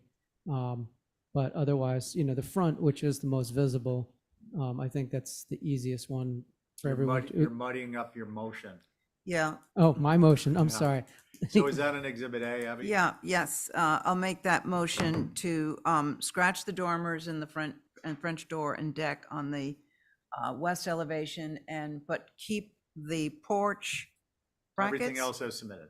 Brackets? Yeah, Or no Brackets, I think Okay. should go. Okay. Could I ask The brackets. a question? Go ahead, Diane. I was wondering, just having spent a minute or two looking at this, there's so many different windows with different amounts of glass in them that perhaps it would be good to, but I'm not sure any of those windows are going to be replaced. It's just, I have been counting them. and See what there's a happens lot when you of- make long motions, Brooke? Yeah, I know, it's confusing. This is really simple. We'll Yeah. just bring it back No, to what's... Don, I appreciate that. I think we had general consensus and we were in a motion. So if it's okay with you, we're going to proceed with that. Okay, that's fine. So, should I reiterate? Can I?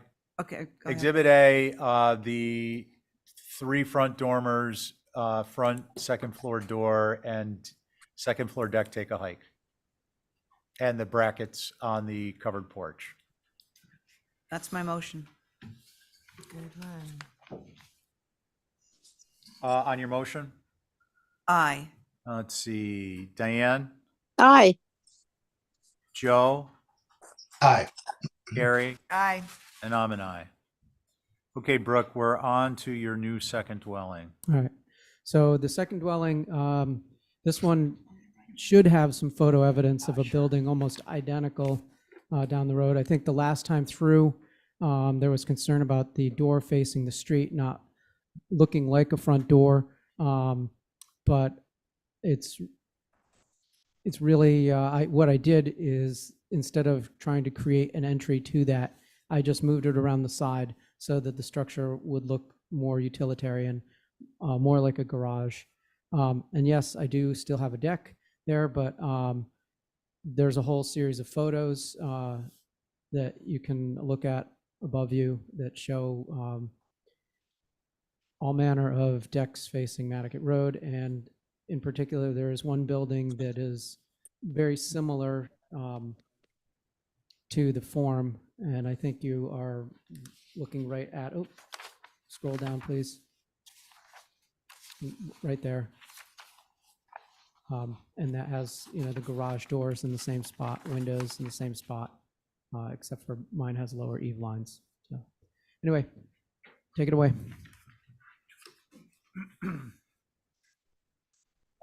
Elevations, please. That's handsome looking triple decker. Not to the right, Steve. We're pausing for technical support, battery support.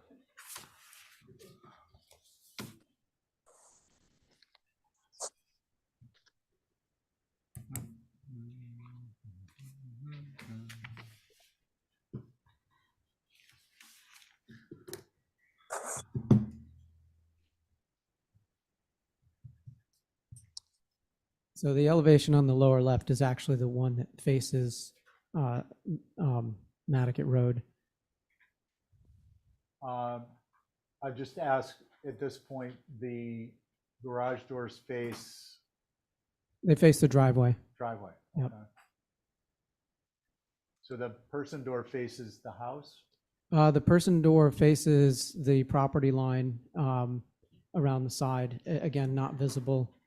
And it just becomes a utilitarian entry. I'm sorry, Brooke, which person door? Okay, so the third elevation to the right on the top row, Okay. that was the door facing Nantucket Road.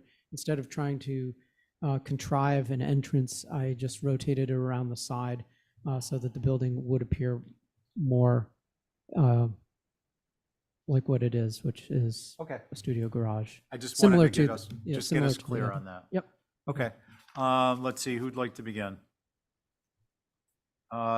Joe. Oh, thank you. Oh, thank you. I think the move of the door around the corner works for me. I think the only concern, I say with some hesitation, is that this structure has 6/1 windows, and with so much going on this building and on the main building, I'm wondering if some of the light sizes on this structure should relate more to the main house. Right. I have both drawings up that looking at them together, and it's they don't feel like they're on the same property entirely. I think that's my only concern. Okay, thank you. Okay. Carrie? Yeah, I don't have many concerns about this one. The deck on facing the road on this one is not so bothersome because it's not over on the front elevation, whacking with the front door. It sort of makes sense in this location. And yeah, I think I would do the windows similar to the house and do So 6 12 over 6. 12s or 8 over 12s. Well, I or, think 12 over 12s would be too much for this Yeah. smaller building, but even 6 over 6 would be fine. So one of the things, I think in the long run, the windows in the main house will eventually be replaced. But we're talking way down the road. They're, old Boston sash 12 over 12s. So if we could do something like 6 over 6, Then that you would could be do those 6 that over would be 6 in the preferable. main house. Yeah, I think that makes sense to me. Okay, let's see, Diane? Yep, I agree with the windows having something to do with the main house, whether the main house changes or the little house changes. I don't know. I don't know on the north elevation. Is the north elevation visible, Brooke? Hang on, I can't really see it. It's the one that faces the road. It doesn't seem to face the road. South does. It but does. north- It does face the road, but again, it's a minimal deck. It was reduced in size. Yeah, and- I can see that. I just would perhaps bring the roof in a little bit so the door and the 2 windows are stuck in the middle, and it looks like there's almost 6 feet on either side, or maybe only 4 feet on either side.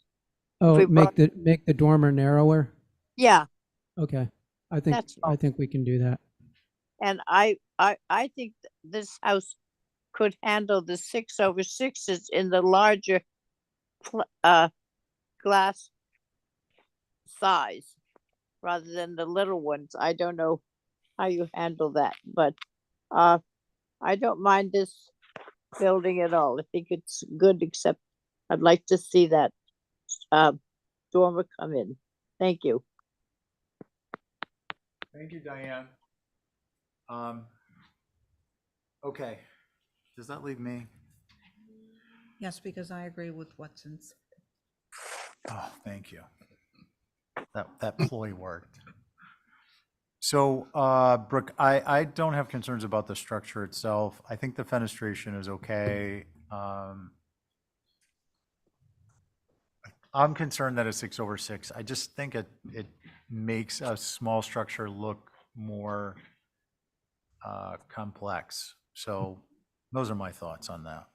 So you like it as 6 over 1? Yeah, I mean, I would like to hear that, I know it's not typical, but I've seen it, that there are 9/1s, and, you know, maybe in the nearer future, you get some one light sash on those front under the 9s, you come back, and then it tells, it relates better. But I understand that if they're gonna wait and replace the windows on the main house wholesale, that they'll do that when they're ready.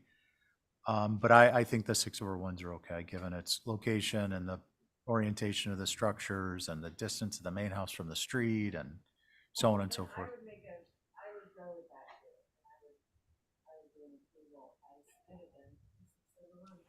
Come on. Oh, Diane, Yeah, that was a hot mic moment. yeah. I think Carrie did make a motion, unless you wanna, I can you pull the guys wanna dormer cage in. match it. I can pull the dormer in for Diane. Pull the dormer, how much? A foot on each side. Yeah, I was gonna say that. Thank you. Right. Okay. All right, so can we do that as an Exhibit A, Carrie? Dormers, the shed dormer pulled in, a foot on each side. And on your motion? Joe? Aye. Let's see, Diane? Aye. Abby? I'm almost there, but no. And I'm there, aye. Okay. New shed.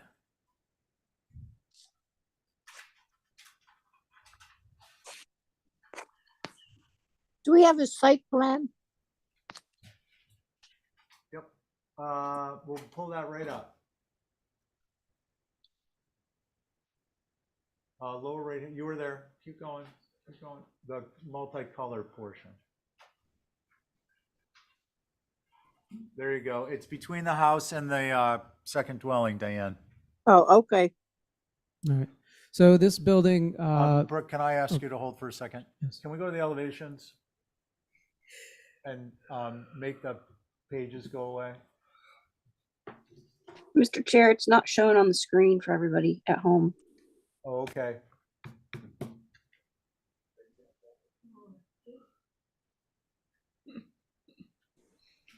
Yeah, we're not, it's, all the folks at home aren't.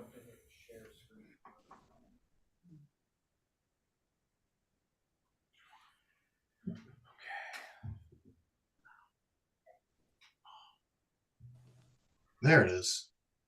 There's the shed. all right. Go. So the previous application was, which is at the bottom of this sheet, was like a gambrel style, a little bit fanciful, and above is a much simpler version of the shed. And I hope you agreed that this is a little bit more palatable than what was there previously. Okay. And it's in between the buildings. And can we go up, show the, okay. I just want to limit this to if anyone has a concern. Sorry, we have brackets on there. Yeah, we'll have to have those match the house. Other than that, No, I think it's good. okay. So Brooke, how do you feel about, I don't mind if there's little brackets on this structure, but I think they look yeah, nice. it's fine. It's far enough away from the house. You're never Helps going to see anchor it. the roof. Okay. How about a motion? Motion. Go on, Abby. Sorry, Somebody. Diane. Motion to approve as submitted. On your motion? Aye. Diane? Aye. Gary? Aye. Joe? Aye. And I'm an aye. Driveway. Could I ask a quick question? It might make it go faster. Yeah. Did you squeeze, remember we said to squeeze it in a little bit so that it would be? Okay, so sort of. There's really not much movement I can do here because there is a septic system, and there is a parking requirement because this is a second dwelling. This is a certain zone. We are moving the curb cut, but I definitely tried to make it a little curvier than it was initially. And I also had to make it so that the aprons reflected the planning board requirements. And so those are the primary differences. But really, there's no other layout that I can do because of the leach trenches and the distribution box. Okay, Brooke, question for you. There's scrub, this is scrub area on the front side to Nantucket Road. Yes, yep, it's, I mean, it's not an open grass lawn. no, it's not. Okay, thank you. Any concerns, any material concerns? Okay, how about a motion? On your motion? Let's see, Joe? Aye. Diane? And I saying aye to what? We're doing a motion to approve the changes that were, Brooke made the changes that were requested, so the motion was made to approve as submitted. Aye. Abby? Aye. And I'm an aye. Okay, Brooke, Thank you very much. thank you. That moves us on to 148 Pulpus addition to AMS architecture. Jeff, you have the ability to speak. Hello, can you hear me? We can. I'm sorry, what's your first name? It's Jeff Spelker with JMS Architecture for the applicant. Hi, Jeff. Good evening. Welcome to HDC. Thank you for having me. That one's good. We're done talking. And once you see the site plan, the locus, we'll zoom in on a little bit, get orientation, we'll go to the site plan, and then we'll have them take off with the elevations. Pulpus, okay. Site plan, please. Oh, you see how much quicker it is when the file size is small? It's like functional. Do I get some credit for this? And center. Okay, and then elevations.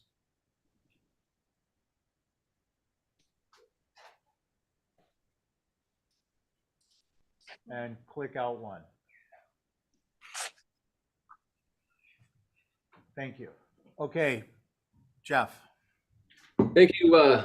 Thank you for having me this evening. At the last the meeting we had, the primary concerns were the depth, the overall depth of the porches, the first floor and the second floor, and then the general kind of over fenestration of the, more specifically, I believe it's the north elevation, I believe the rear of the house. And so what we've done in response is you can see it on the east elevation more than you can on the north, but we reduced the depth of both of those porches by 2 feet, so that the first floor depth is 10 feet, the second floor is 8 feet. We also removed any suggestion for a change in the fenestrations in that second floor dormer that's in the middle of the two gables on the north elevation, just to leaving that as is. That's existing. The only thing that is new from a fenestration standpoint is the dormer on the left, which is part of the proposed addition over the top of the existing dining room. We also removed on the east elevation, where you see the 3 windows on the first floor.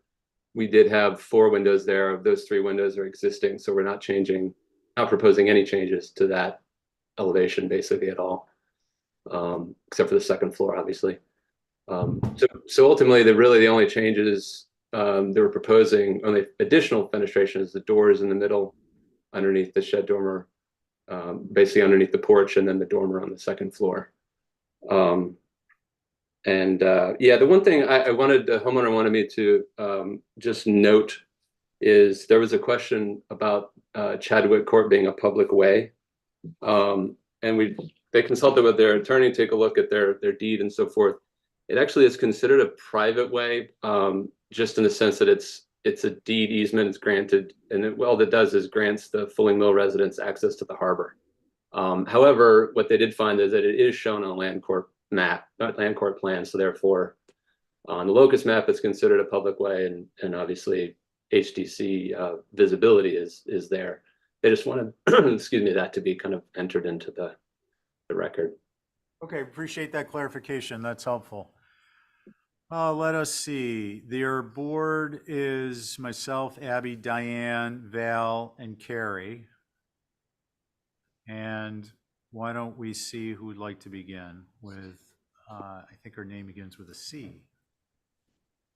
The only thing I have that I would like to see is on the front elevation, which is the south, the new double dormer on the second floor to become a single window and bring in the dormer a little bit, because there are no ganged windows on that elevation at all, and I think it just reads as very top heavy, or just the focus goes there with that double window. So a single and reduce the width of the dormer, and it would be all good for me. We can do that. Thank you, Carrie. Let's see. Val? I agree with Carrie. I don't have any other concern. Oh, sorry. Thank you for the changes. I appreciate them, and I don't have any other concerns. Diane? I agree. I with Carrie's thing of splitting that mulled window. And there are other mulled windows, but it's a hard to see house going down there. And I do think that the north elevation has a lot of windows, but they look as if they all exist. So anyway, thank you. Okay, Abby? Well, most of them exist. That was one of my concerns, but I agree with Carrie on that, the front elevation. I'm just trying to think really fast. I think most of the over fenestrated is on the first floor, so I think it's going to be more obscured. So I'm okay. Thank you. Okay, I have nothing to add other than that window to wall ratio is going to kill you in the stretch code, Jeff. I'm working on the numbers. I'm working on it. Yeah. Beef up your insulation. It actually, believe it or not, it's not that much different than what's existing, except for that additional dormer on that north elevation. So it's a concern that existed as existing, I guess I should say. Yeah, just you're I think you're going to be Close. over your 50% mark. Front doesn't have any windows. Okay, how about a motion? I'll make a motion to approve turning that second floor south elevation to a single shed dormer. And that is as Single window, narrower shed dormer, correct? In what? Right. Single window, narrower shed dormer. Yes. Yeah. and that is an exhibit A that Carrie will write up. Is that your motion, Abby? Yes, that's my motion. Excellent. On your motion, I'm an aye. Diane, Aye. Al, Aye. Carrie, Aye. Stephen, aye. Okay. Thanks, Much. Jeff. Appreciate it. Okay, 50 Squam, as-built fence, last heard December 12th of 23. Seems like just yesterday. Do we have rep? There is no representation. Do we have as of yet? butters? No one has their hand raised currently. Okay, so let's just note this, and did they request a hold? Okay, so let's just note this is another one that's a one in case, because I know there was some, more than a couple correspondence flying around on that one. Mr. That Chair, moves can I us to make a comment? 16, I'm sorry, who is that? It's just a question about that application. Yep. All the photographs that are in the file look like they're black and white. I'm just curious if they were submitted as black and white, because it would be much more productive when there is a representative, I think, if we had color photos. But Okay, that's just, you know what? I haven't looked at this one. I just figured it was a fence. I could look at it and ascertain we're here. Can we just pull up the images very briefly? I just want to take one quick look at it. They're bare. Okay, so You let's won't just bel- make, let's you make a won't believe it. request. Guys, hold on a sec. We're just going to request that the applicant submit legible, visually legible, images. Okay? And can we just do that through staff, please? Thank you. thank you. We're on to 165 Cliff. Val Oliver. And the board is, oh, Abby, you got this one.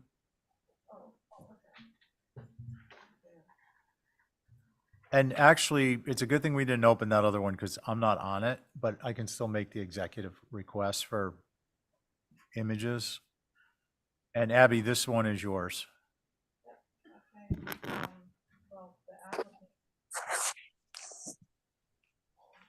Are you still on the fence or are you moving on?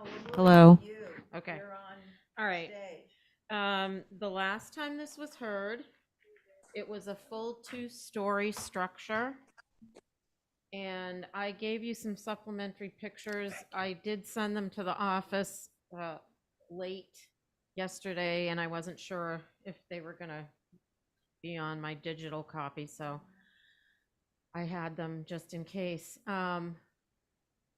At the last page is really telling. I did a cross section of the site with the new 1.5 story with dormers proposal. The idea is that it will be on the same grade as the present driveway that winds through there, and they will have to cut into the hill and retain it a little bit so that the building stays down, you know, low, and you'll see the roof. But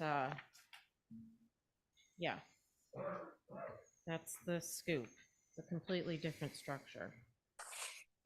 More in keeping with the house that's there. The house attached to the barn. And then very rural. Natural to weather trim, terratone sash, and the roof will match the structures that are already there on the site. Thanks, Val. Oops. Sorry, thank you, Val. Holly, you're not on this one, are you? I don't think so. No, Madam Chair. Can I ask a question? Sure, questions. Is the front facing Cliff Road or the other way, the driveway? The front is facing the driveway. Yeah, so we'll be seeing the rear. What you'll be seeing is, I think, really the rear Second floor. Second floor, so Yep. the dormers and the roof. Yep. The hill goes up quite substantially. Oh, I totally appreciate that you revamped the entire thing to hunker down and be a little more rural. And I think it's a success. I appreciate it a lot. Thank you. Thank you, Carrie. Diane. I think that the new one is fine, good.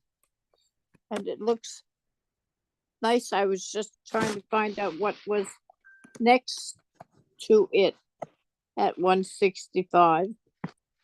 But there may be some pictures. I like what's there. Yeah. Oh, yeah. Diane, the parking lot to Tuppence Links is the thing that you pass right before this. Yeah. Oh, okay. Now I got you. What do you think, Diane? I think it's good. Okay. Question, Val, what are those vehicles to the left and right on the site plan? Yeah, it's just showing parking. Okay. Okay, and that's going to be a separate application, or?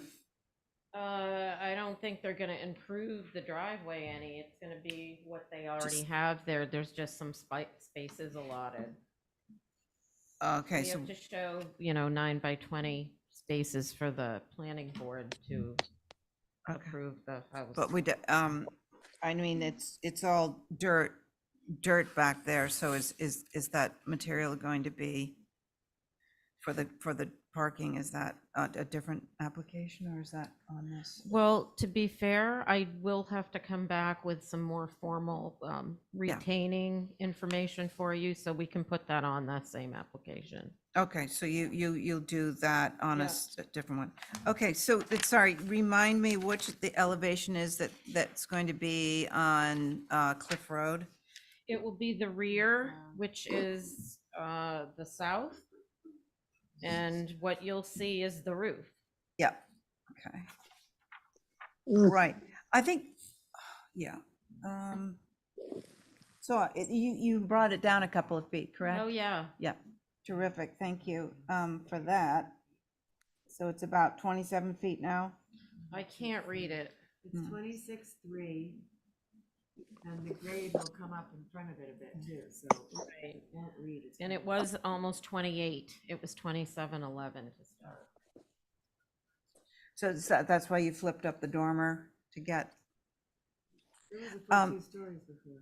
I think my only question is why on the secondary mast to the left, you have doghouse dormers. Like, I think it might be even quieter just to make that a shed. I don't think they care, so.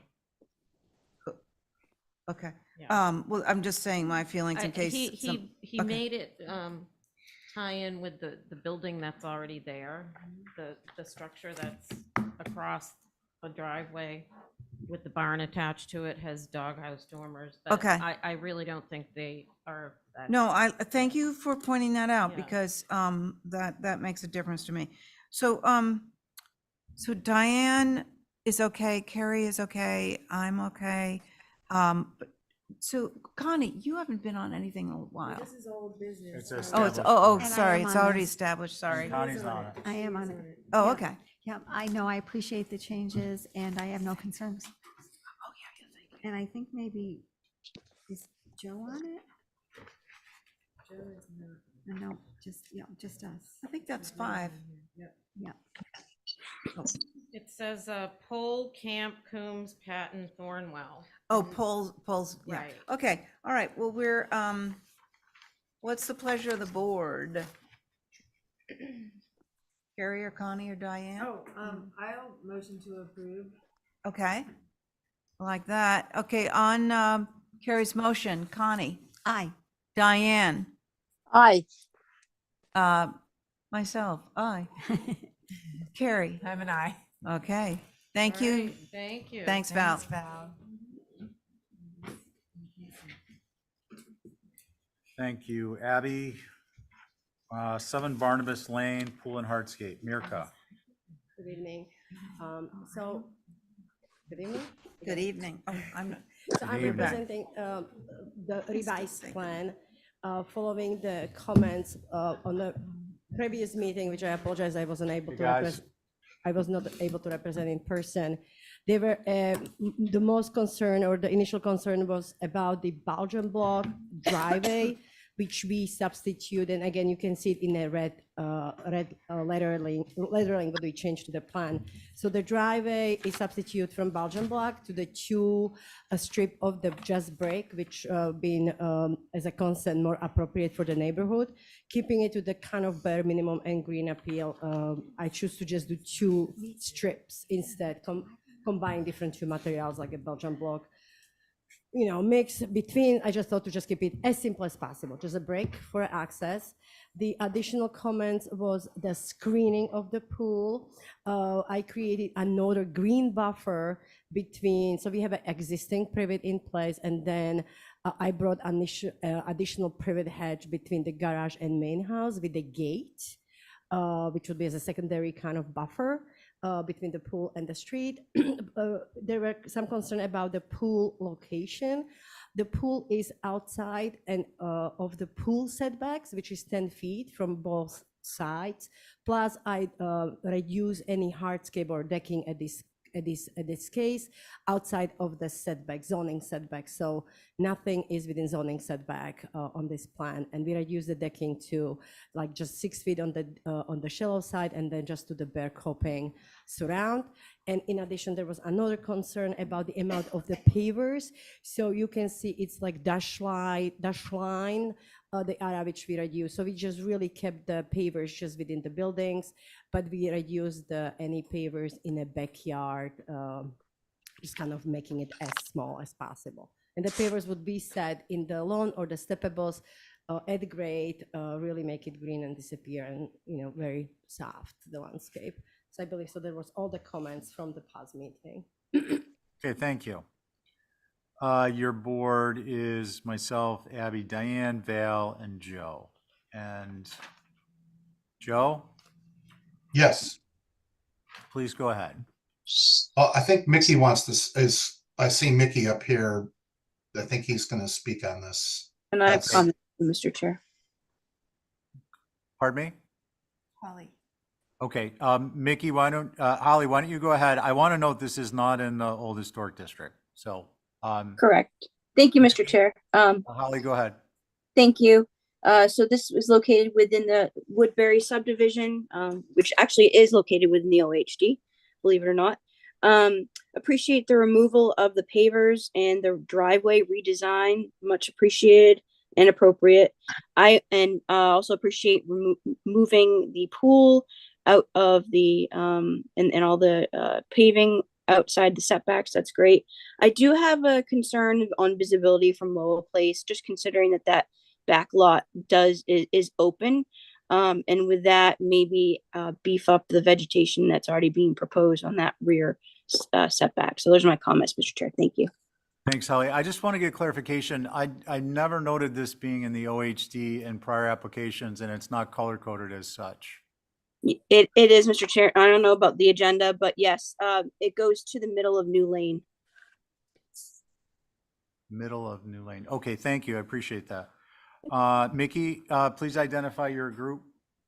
Yes, it's Mickey Rowland, and I'm representing the Historic Structures Advisory Group, which is myself, Angus McLeod, Jason Finger, Lucy Dillon, Mary Bergman, Marcia Fader, and Sandy Kendall. And, Steve, I think some of the confusion is that Woodbury Lane, at least in this area, is in the OHD, but it's not in the residential old historic district. So there's kind of a distinction between the two. Yeah, sure, zoning.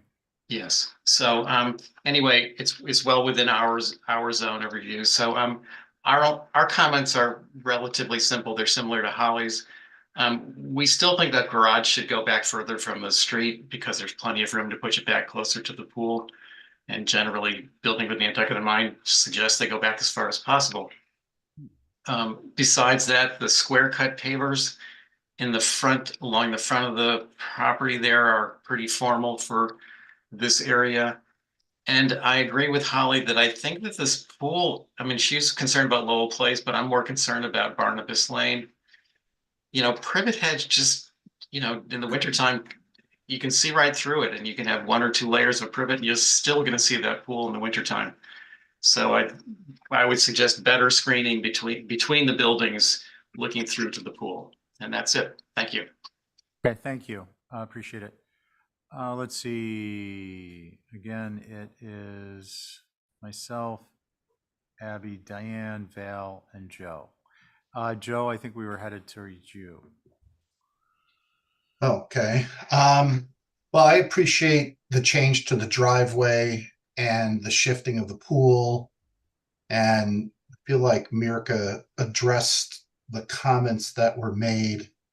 I'm still not 100% convinced that it won't be visible between the structures, but I guess the burden of making it not visible is on the applicant at the time of inspection. So what I'm seeing, I don't have anything in particular to comment on. Okay, thanks, Joe. Let's see, Diane. Yeah, I would agree with the garage going back further, which would help at least with the pool a little bit. I don't know. When I saw it before, I thought the pool would do better up and down rather than across. But you probably get more of a view if it went up and down than across. So I think that the pavers, as Mickey mentioned, should be less formal going in, and I don't know, on Lowell Place, I've been there all types of the weather, and you can see through. So if that's our only thing of keeping it from being viewed, we've got to come up with something else. I don't want to see a fence in there because that just starts a whole new thing. So hiding it sufficiently will be up to them, I guess, following our edict. That's it. Thank you. Thank you, Diane Vale. I have nothing to add. I think with our caveat, I'm okay with it. Okay, how about a motion? Okay, am I on this? No, Abby, I'm sorry, go ahead. Oh, okay. All right. So I think the pool is awfully large, and I think there is going to be a view from Barnabas Lane between the two buildings. And if we had a choice to move that garage back, I definitely would make that driveway longer, which is part of this thing, making it look a little more historic, having a longer driveway and pushing that garage to the back. So those are my thoughts. Thank you. Okay, thanks, Abby. Yeah, so obviously the garage is a different application. Everything, comments are noted, but it is a different application. If I may- Val, were you? Just to clarify, and the garage been already approved where it's, just want to make that Yeah. clear that it's been already approved in this location, which reflects my. I Val? would make a motion to approve as submitted with our caveat.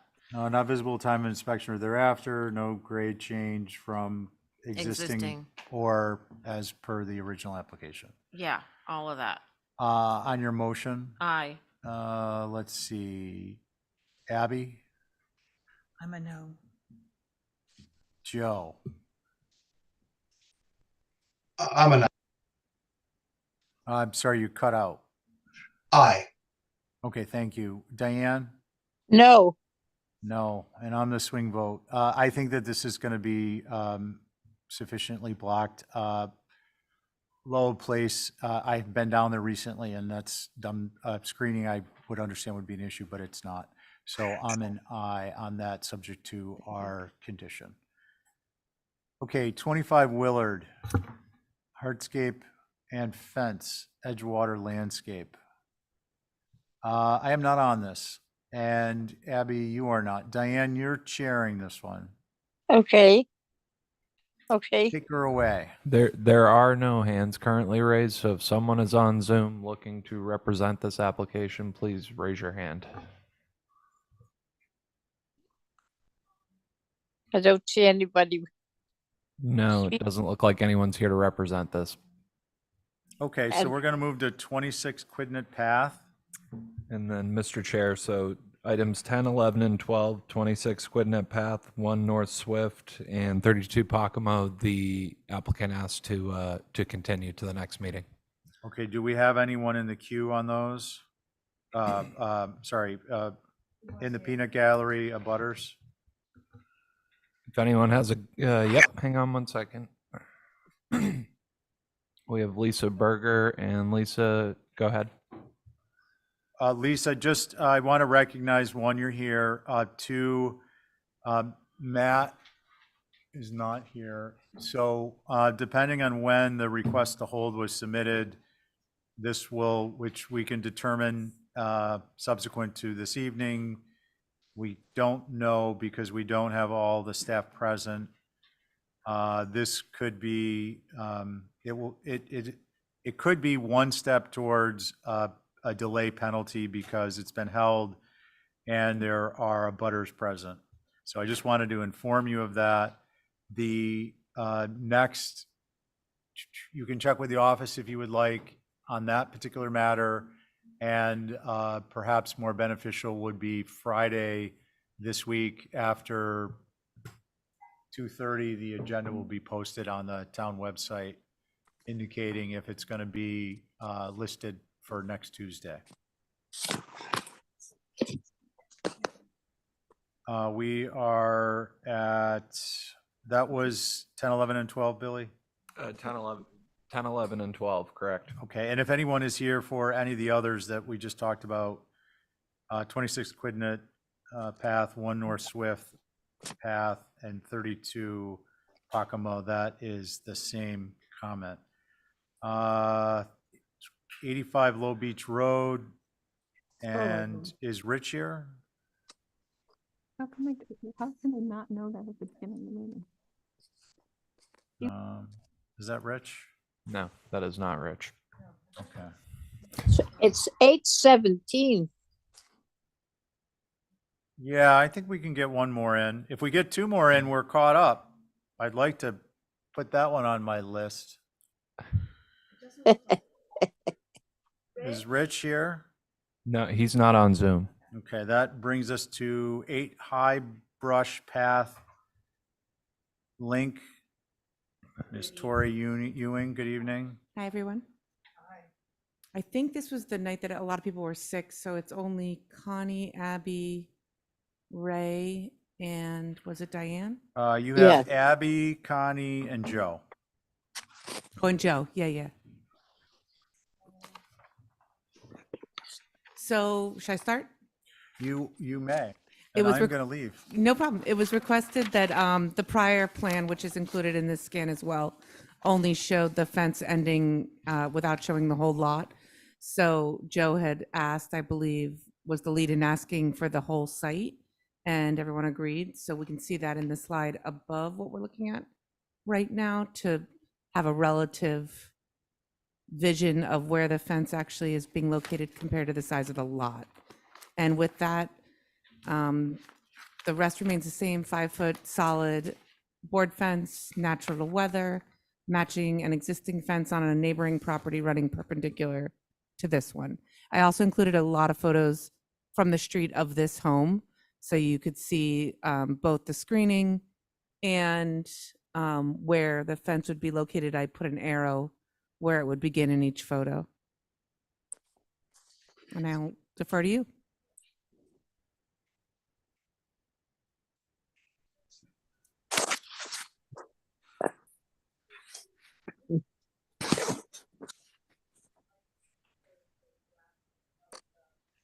Right there, that's the entire lot.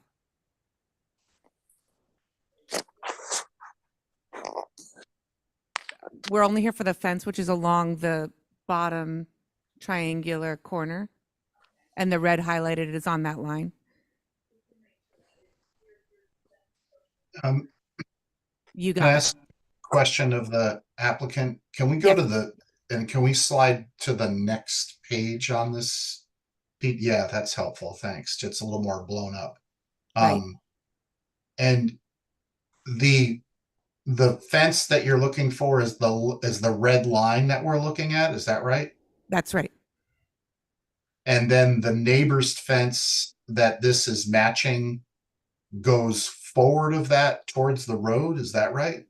So I Or no? included both photos, better photos of the neighbor's fence and photos from the front of this house, so that you could get a better idea. It doesn't look like this is the neighbor's fence, and I took some from the street as well. Let's wait till we get there. This is the neighbor. This is the same type of fence we're proposing. This is to the west of our lot. Perpendicular. Joe, can you see that? But there's a couple photos from the road. Yeah, there aren't any in our package. There's no other photos? Huh. Can I email them to you, Fiona, again? You can't pull them up if I email them? We had scanned like a ton, like 20. Oh, do you have the hard? Yeah. They have them in person. Sarah has them in person. Sorry, Joe. I had scanned like 15 other photos. We've got them in person, but it doesn't help your situation. Abby, do you want to take a look at these, or Connie? Thank you. So to answer your question, Joe, this fence that's on the neighboring west properties, from the street, when I look at it closer, it doesn't look like it goes all the way back to our property. And when you look at the photos from the street of our property, I can't see the end of this fence coming close to our property, but it is the same fence we are proposing. It does run perpendicular, but doesn't come all the way to our property line.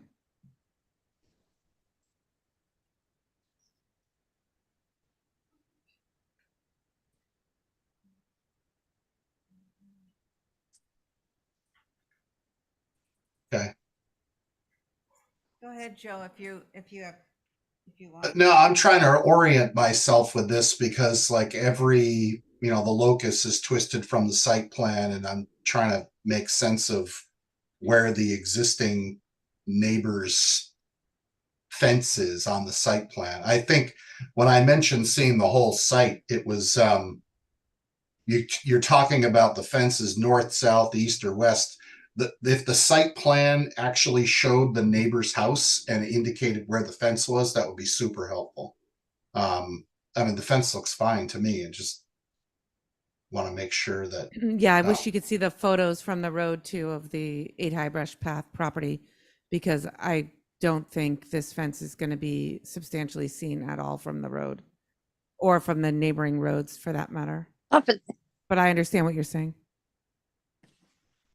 Okay, I think if somebody else has comments, that would be helpful. Yeah, Diane, go ahead. Oh, no, I'm sorry. I was yelling. Oh, you're not on it? No, Okay. I'm not. Yeah, so Connie, do you know what? Do you guys need any clarification on those photos? Does that help? I'm just trying to digest this. The proposed 4-foot high wire fence on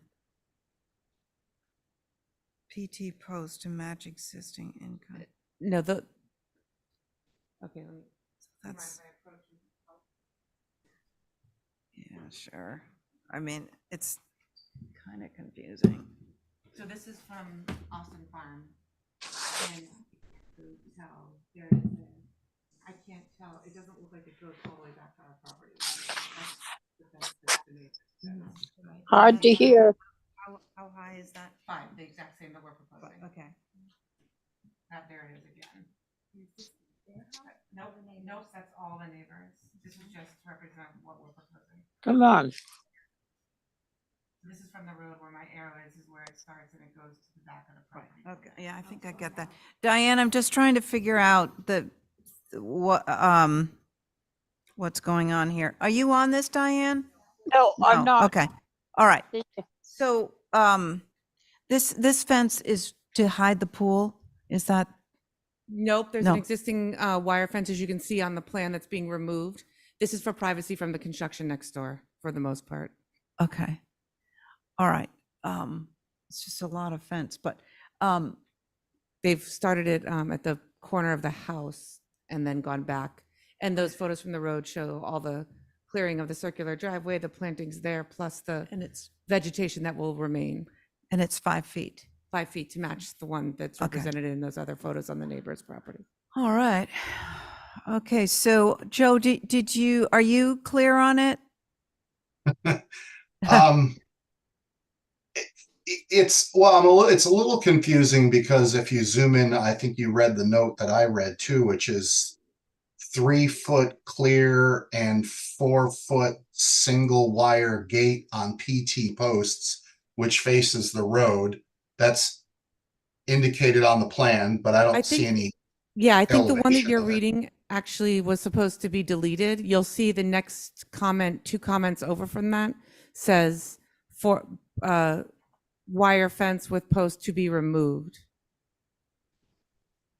So Joe, I think it's like they're just extending the existing fence. No, to, it's a brand new fence. There's a wire fence that's being removed. This is being put up. Right, I'm if just it's trying to approved. explain it in simple terms that, Okay. that the fence that exists is being extended towards the back and around to the back. It's of not the property. fence that exists. The fence that exists would be removed, the wire with the post, and Right. this would be installed. Right, so that yes.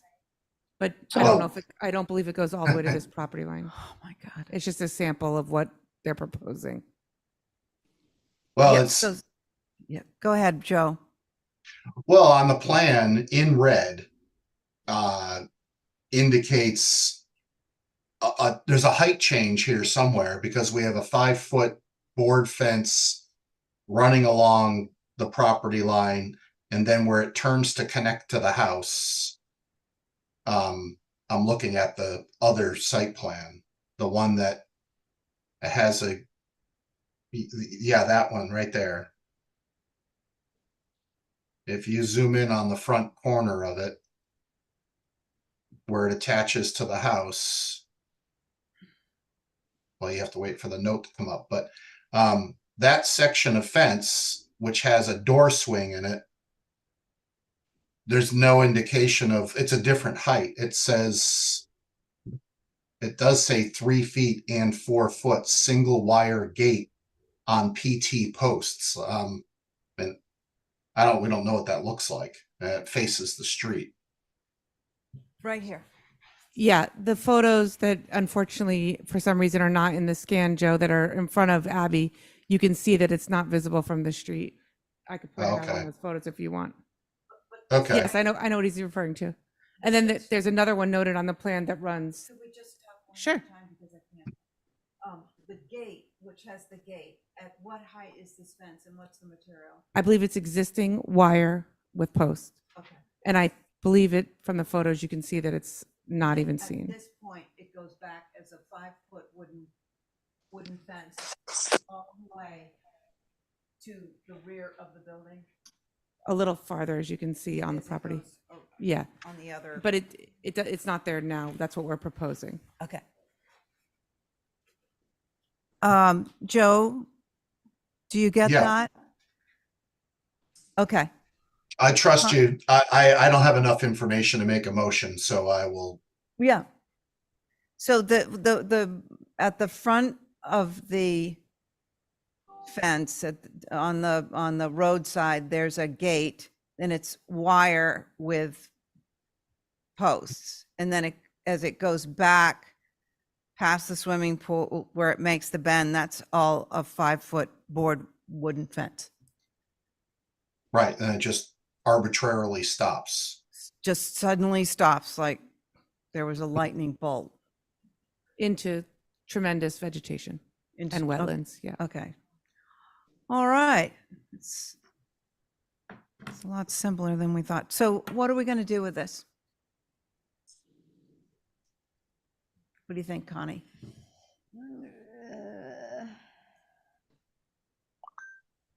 I think we're having the jitters because there's a lot of fence, but Yeah. I mean, the pictures should clarify for you that none of it will be visible from any street or public way.